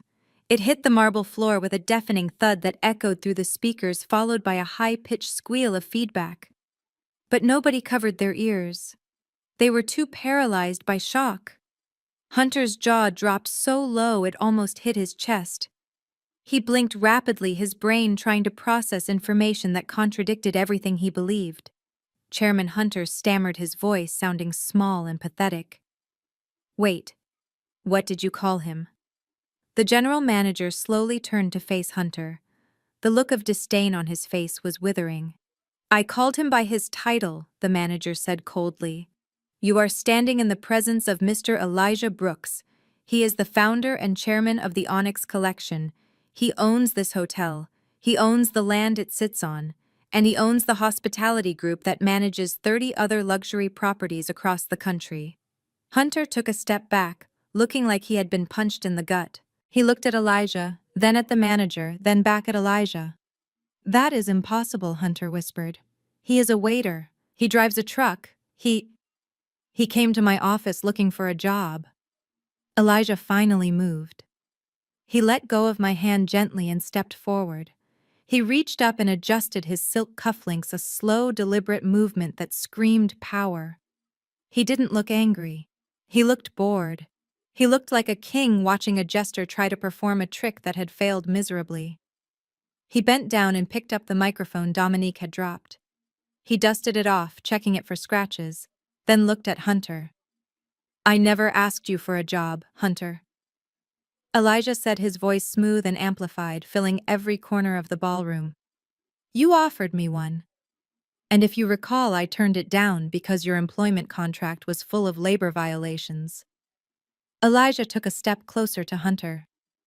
Hunter shrank back, looking suddenly very small in his expensive suit. "You were so busy bragging about your deal with EJ Logistics," Elijah continued. "You were so busy talking about the ghost CEO, the man you admired, the man who hates laziness. You said you felt a connection with him. You said you spoke the same language." Elijah smiled, but it didn't reach his eyes. "Well, Hunter, here I am." The color drained from Hunter's face so fast he looked like a corpse. His knees actually buckled and he had to grab the edge of the flower arrangement to stay upright. EJ Hunter wheezed. "Elijah." "Jasmine," Bingo Elijah said. "EJ. Logistics is the parent company of the Onyx Collection. We diversified our portfolio 5 years ago. I built the supply chain that moves the food, the linens, and the wine for every major hotel on the East Coast, including this one." Dominique let out a sound that was half sob, half scream. "No, no, this is a lie. He is lying. Hunter, tell him he is lying. He is a waiter. I saw flour on his shirt." Elijah turned his gaze to Dominique. "I bake bread for the homeless shelter on Tuesdays." "Dominique," he said calmly. "It is called charity. You should try it sometime. It is good for the soul. Although in your case it might be too late." He turned back to Hunter, who was now trembling visibly. "You called the police, didn't you?" Hunter, Elijah asked. "You accused my wife of embezzlement. You tried to ruin her reputation on the happiest day of her life. You stood there and told my security team to arrest the man who signs their paychecks." Hunter opened his mouth, but no words came out. He looked at the general manager, pleading with his eyes for some kind of help, but the manager was looking at Elijah, awaiting orders.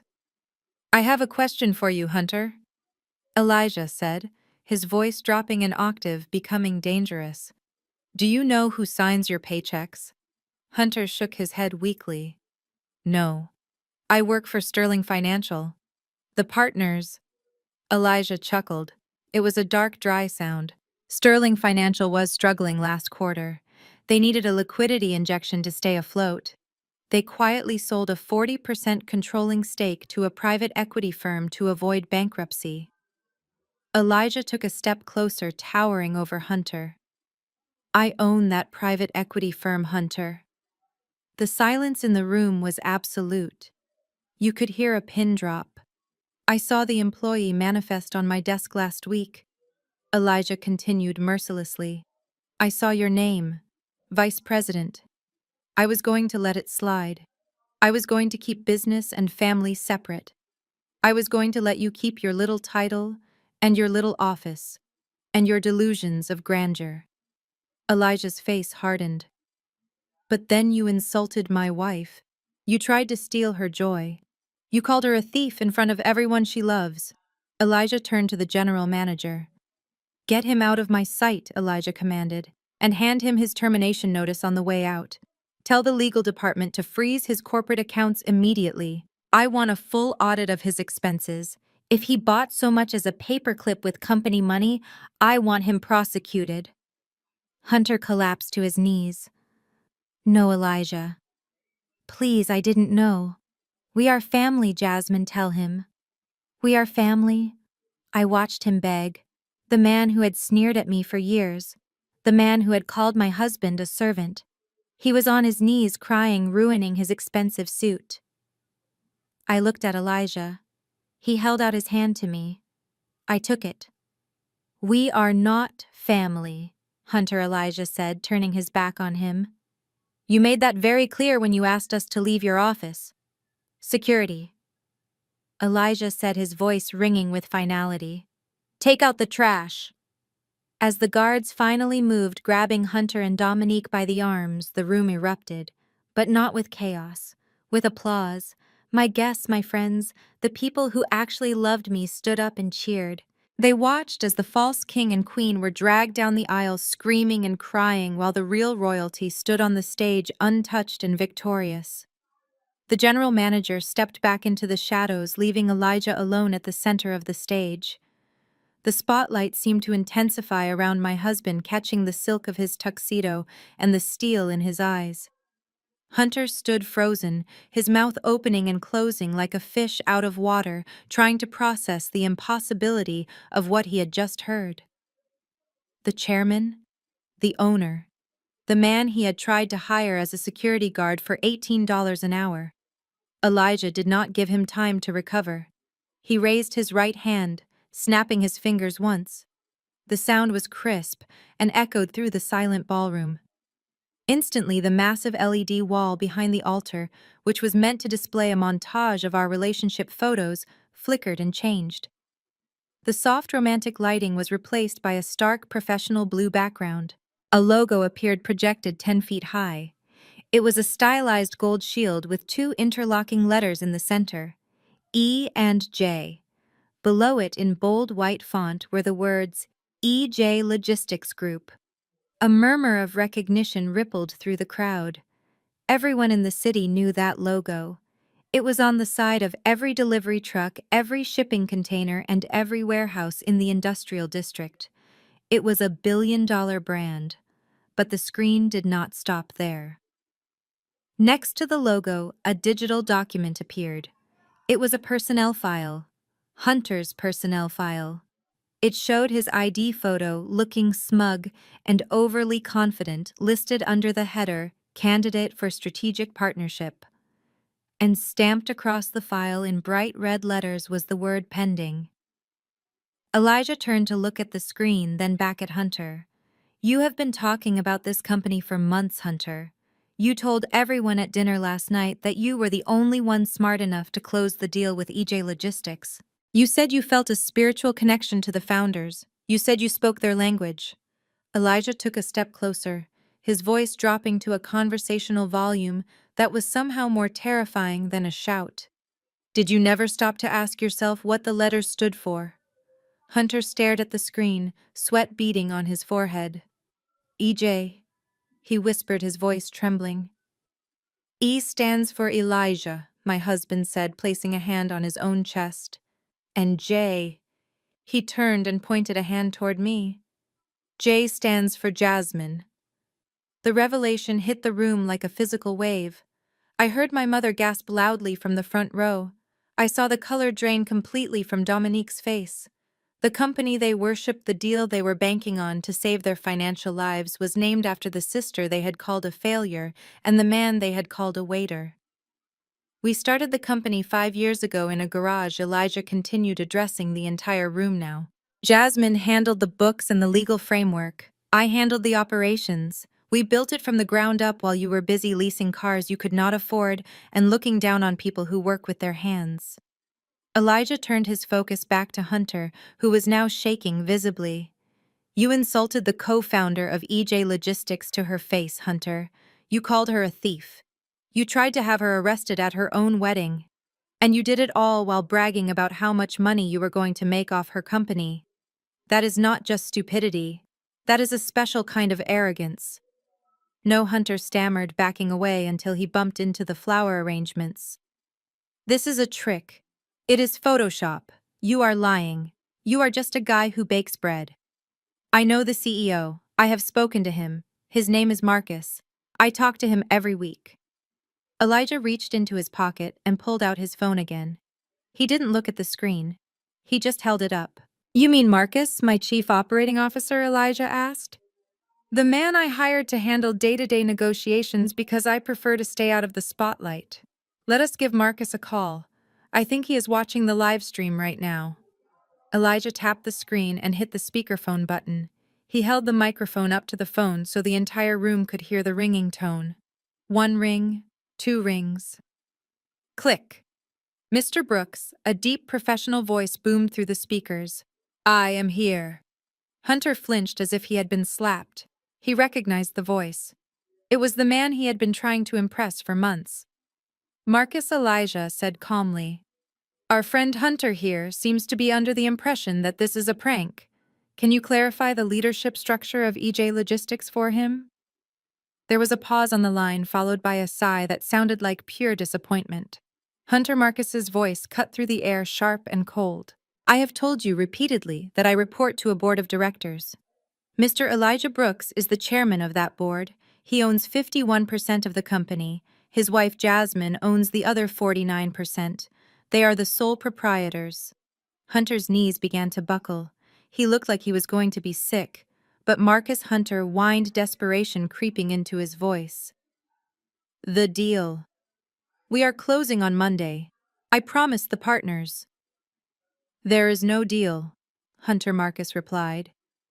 I was instructed by Mr. Brooks 10 minutes ago to terminate all negotiations with Sterling Financial immediately, but that is not the only reason I am on the line. Hunter froze. What do you mean? I am looking at your expense reports, Hunter Marcus said. The audit Mr. Brooks requested is quite revealing. It seems you have been charging personal luxury items to the corporate acquisition account, designer dresses, jewelry, and apparently several cases of Dom Perignon champagne that were removed from the inventory without authorization. Dominique let out a strangled cry. She looked down at the diamond bracelet on her wrist, suddenly realizing it was evidence of a crime. That is embezzlement, Hunter, Marcus continued. And combined with your conduct today, harassment of the chairman and his family, public slander, and gross negligence, I have contacted the managing partners at your firm. No, please, Hunter begged, tears streaming down his face, mixed with sweat. Do not call them. I can fix this. They are already on the other line, Marcus said. You are fired, Hunter. Effective immediately. Your company phone has been deactivated, your access badge has been revoked, and legal counsel advises you to find a lawyer because Sterling Financial will be pressing charges for the theft. The call ended with a click that sounded like a gunshot. Hunter stood there for 1 second longer, swaying like a tree cut at the roots. Then gravity took over. He collapsed to the floor, his legs giving out completely. He sat there in a heap of expensive fabric, sobbing into his hands, a broken man in front of 300 witnesses. The room was deadly silent, save for the pathetic sounds of Hunter's weeping. Then a scream pierced the air. It was Dominique. She was shaking her head violently, her hands gripping the sides of her white dress. Her mind had snapped. She could not process the reality shift. She could not accept that the sister she bullied was the billionaire she envied. No, Dominique shrieked, her voice raw and hysterical. This is fake. It is a recording. He is lying. She pointed a trembling finger at Elijah. Look at him. Look at his hands. He has flour under his fingernails. I saw it. He is a baker. He is a nobody. He cannot be the chairman. He cannot be richer than us. It is not fair. I am the special one. I am the one who deserves the onyx haul. She ran toward Hunter, grabbing him by the lapels and shaking him. Get up, Hunter. Get up and arrest him. Tell them he is a waiter. Tell them I am the bride. Hunter did not move. He just cried harder, curling into a ball. Dominique looked around the room, her eyes wild, searching for an ally. She looked at my mother. Mama, do something. Dominique screamed. Tell them. Tell them Jasmine is the failure. Tell them she is the charity case. Why are you just sitting there? Mama Joyce slowly stood up. But she did not look at Dominique. She looked at me. Her face was pale, her mouth slightly open. She was looking at the Amsale dress, the orchids, the security guards, the logo on the screen. The math was finally adding up in her head. She realized she had bet on the wrong daughter. She realized she had slapped the owner of the hand that fed her. She slowly sat back down, covering her face with her hands, refusing to meet Dominique's gaze. Elijah stepped forward, standing over the sobbing form of Hunter and the screaming figure of Dominique. He looked like a titan. It is over, Dominique, Elijah said quietly. The performance is finished. He signaled to the security guards who were waiting in the wings. Please remove these non-guests from the premises, Elijah ordered, and send the bill for the champagne they stole to their home address. Although I doubt they will be living there much longer. As the guards moved in to lift Hunter off the floor and grab Dominique's arms, I felt a weight lift off my shoulders that I had been carrying for 30 years. I watched them dragging my sister away, her white dress bunching up around her ankles, her screams fading as they pulled her toward the exit. She was still yelling that I was a fraud, that I was a book fixer, that I was nothing. But as I stood there holding the hand of the man who had built an empire just to give me a kingdom, I knew exactly who I was. I was Jasmine Brooks, co-owner of EJ Logistics, and I had just won the war without firing a single shot. Hunter was already on his knees, a sobbing mess of a man who had lost his job, his reputation, and his dignity in the span of 5 minutes. But Elijah was not finished. My husband stood over him like a judge delivering a final verdict, his expression devoid of pity. He motioned to the large screen behind us where the incriminating expense reports were still displayed. The room was silent save for the pathetic sounds of Hunter trying to catch his breath.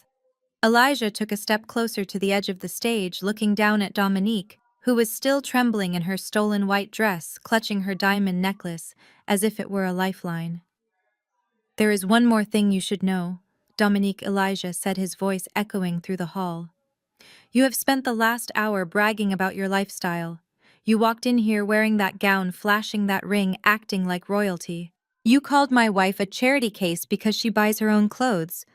But looking at these financial records, I see a very interesting pattern. Elijah tapped the screen. A new document appeared. It was a list of unauthorized transactions from the corporate escrow account. That engagement ring on your finger? Elijah continued, pointing at Dominique's hand. The 2-carat diamond you loved to shove in Jasmine's face. Hunter paid for it using the client acquisition fund. It belongs to Sterling Financial. And that dress you are wearing right now, the one you stole the spotlight with. It was charged to the company card as office supplies. Dominique looked down at her hand, then at her dress. She looked like she was wearing fire. The symbols of her superiority, the things she used to make me feel small, were nothing more than evidence of theft. You are not a wealthy woman, Dominique, Elijah said coldly. You are walking evidence. And frankly, you are an accessory to grand larceny. Before Dominique could scream, the heavy doors at the back of the room opened for the 3rd time. But this time it was not a guest or a manager. It was 4 uniformed police officers accompanied by 2 detectives in suits. They moved with a grim purpose that sucked the air out of the room. They walked straight down the aisle past the stunned guests, past my mother who was frozen in her seat, and up the stairs to the altar. Hunter Sterling, the lead detective, announced, pulling a pair of metal handcuffs from his belt. You are under arrest for embezzlement, wire fraud, and grand larceny. Stand up and put your hands behind your back. Hunter looked up at the officers, his eyes wide with terror. No, please. he whimpered. It is a mistake. I can pay it back. I just need time. Elijah, tell them. Tell them we are family. Elijah stepped back, wrapping his arm around my waist. He looked at Hunter with absolute indifference. I have already told them everything they need to know, Elijah said. The detective yanked Hunter to his feet. The sound of the handcuffs ratcheting shut was sharp and final. It was the sound of a false life crumbling. Hunter began to weep loudly, begging, pleading, snot running down his face, a pathetic contrast to the arrogant man who had tried to have me arrested just an hour ago. As the police began to drag Hunter away, Dominique snapped out of her trance. Reality crashed down on her. Her husband was going to prison. Her money was gone. Her house, her car, her clothes, everything was built on stolen funds. She was about to lose it all. Panic, raw and animalistic, took over. She looked around the room for a savior. She saw Hunter being led away and knew he could not help her. Mama, she screamed, turning to the front row. Mama, do something. They are taking him. They are going to take everything. My mother. Mama Joyce stood up. She looked at Hunter in handcuffs, then at Dominique in her stolen dress. Then slowly, her eyes turned to me. She looked at the luxury around us. She looked at Elijah, the chairman, the billionaire. And I saw the gears turning in her head. I saw the survival instinct of a narcissist kicking in. She realized that her golden child was now a liability, and her scapegoat was now the queen. She stepped out of the pew and rushed toward the altar, pushing past Dominique without even looking at her. She ran to the edge of the stage, reaching her hands out to me. Her face twisted into a mask of desperate affection. Jasmine, baby, she cried, tears streaming down her face. You have to stop this. You have to help your sister. We are family. You cannot let them ruin us. Talk to Elijah. Tell him to drop the charges. We can fix this. She looked at me with those eyes that used to make me crumble, the eyes that made me desperate for her approval my entire life. She thought she could still manipulate me. She thought she could appeal to the daughter who just wanted to be loved, but that daughter was gone. She had died the moment my mother slapped me for defending my husband. I looked down at her hands, reaching for the hem of my gown. I looked at her face, begging for mercy she had never shown me. Jasmine, please, my mother sobbed. I am your mother. I love you. I felt Elijah tense beside me, ready to intervene, but I squeezed his hand. I needed to do this. I stepped closer to the edge, looking down at her. You love me. I asked, my voice calm and quiet, yet amplified for everyone to hear. You loved me when you sat there and watched them humiliate me at dinner. You loved me when you let Dominique destroy my work. You loved me when you slapped me in the face last night because I refused to let my husband be disrespected. My mother flinched, her mouth opening and closing. I was just stressed, she stammered. I didn't mean it. You meant every bit of it, I said. You made your choice, Mom. For 30 years you chose her. You chose the golden child. You put her on a pedestal and treated me like the dirt beneath it. You enabled her greed. You fed her ego until it turned into a crime. I pointed to Dominique, who was now sobbing hysterically as a police officer asked her to step aside for questioning. That is your creation, Mom. That is the masterpiece you built. And now that it is falling apart, you want to run to the daughter you threw away. No, Jasmine, do not say that, my mother wailed. I am saying it, I said, my voice hardening. You picked your favorite. You placed all your bets on Dominique and Hunter. You thought they were the winners. Well, congratulations. You got exactly what you wanted. You are with them. I signaled to the security guards. Please remove these people from my wedding, I commanded. All of them. My mother's face went pale. Jasmine, you cannot kick me out. I am the mother of the bride. No, I replied, turning my back on her. You are just a woman who bet on the wrong horse. Go follow your golden child. She is going to need someone to bail her out. And it certainly will not be me. The security guards moved in with professional efficiency. 2 of them grabbed Dominique by the arms as she tried to cling to the pews. Another 2 stepped in front of my mother, blocking her path to the stage. The rest of the team escorted the police officers who were dragging a weeping Hunter toward the exit. The procession of my tormentors began to move down the center aisle, a parade of shame in reverse. The guests watched in stunned silence, some even standing up to get a better view. The sound of Dominique's heels scraping against the marble floor mixed with her incoherent screaming. It was a chaotic, ugly scene, but to me it looked like justice. "We are sisters," Jasmine Dominique shrieked as they dragged her past the flower arrangements she had mocked earlier. "You cannot do this. Blood is thicker than water. You owe me. I let you live in my house. I gave you clothes. You owe me."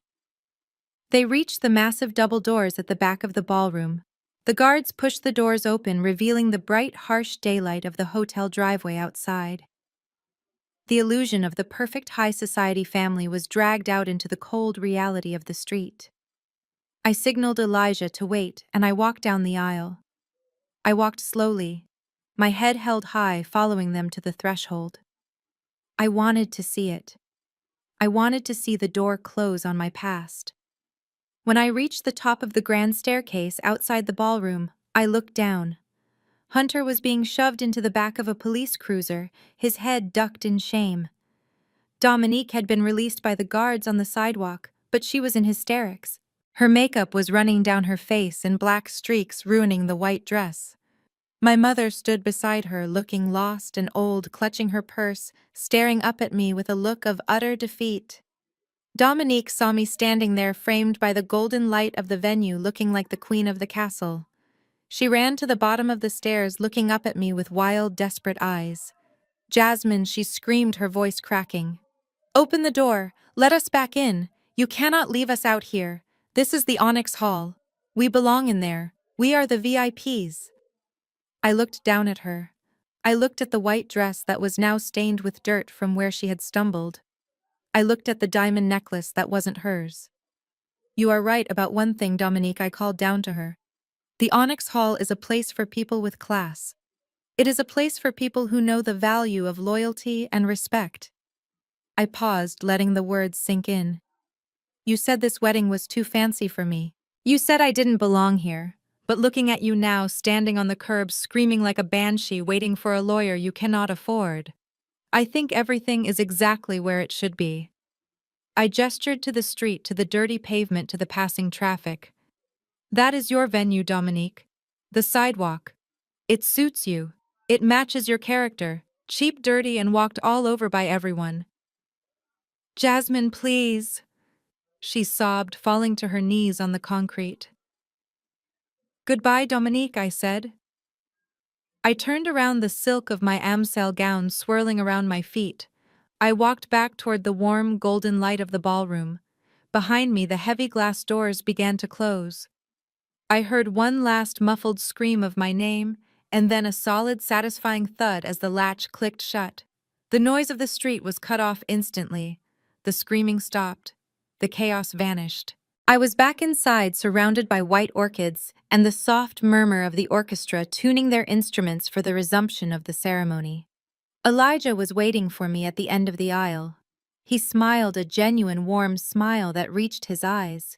He didn't ask if I was okay. He knew. He knew that I had just severed the dead weight that had been dragging me down for decades.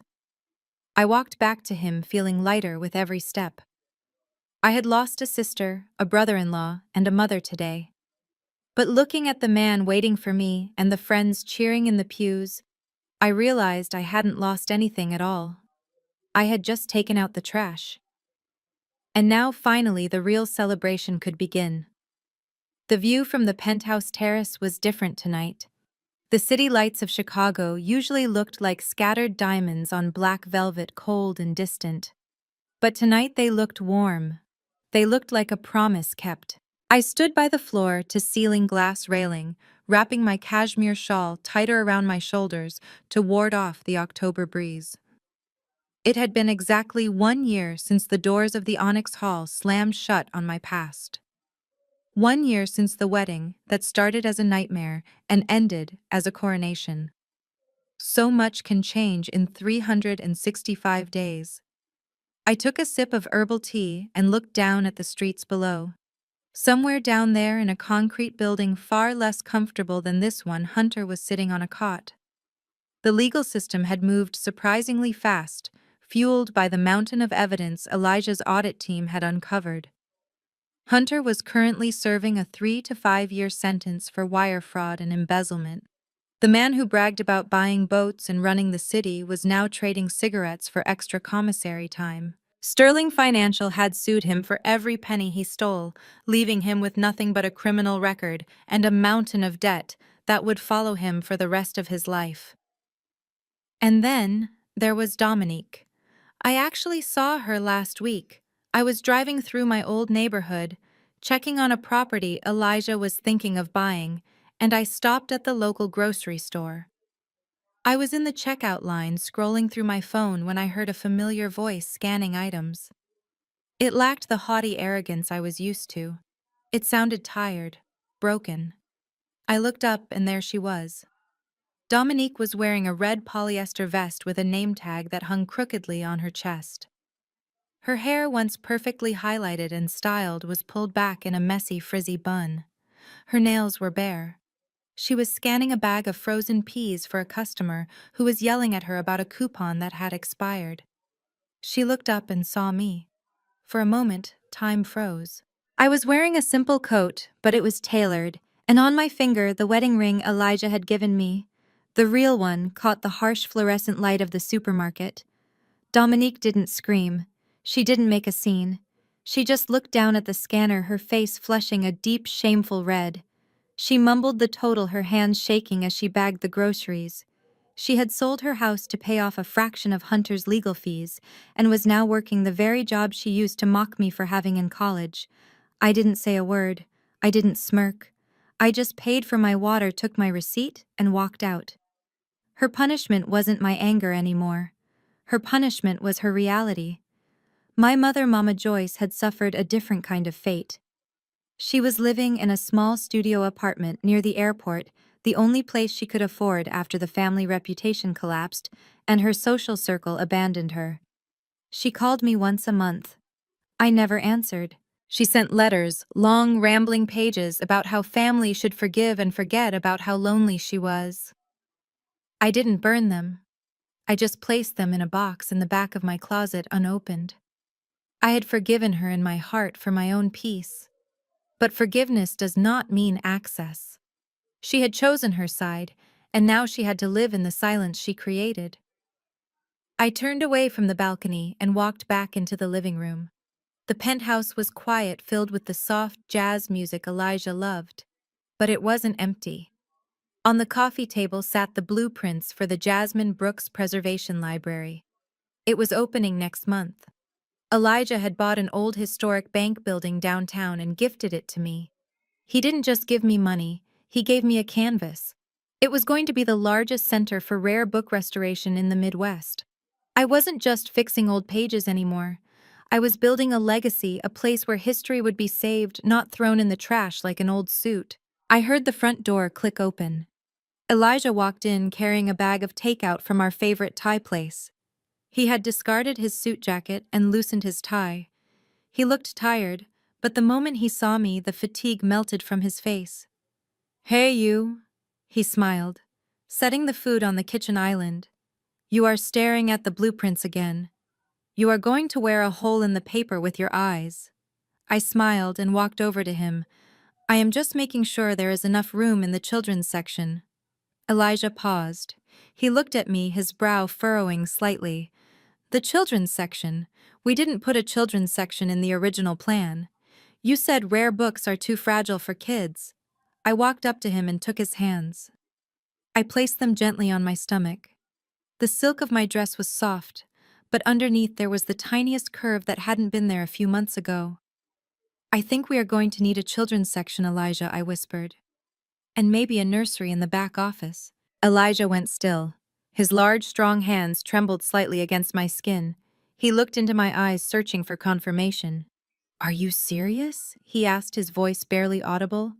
I nodded, tears pricking my eyes. "The doctor confirmed it this morning. You are going to be a father." Elijah let out a sound that was half laugh, half sob. He picked me up off the ground, spinning me around as if I weighed nothing.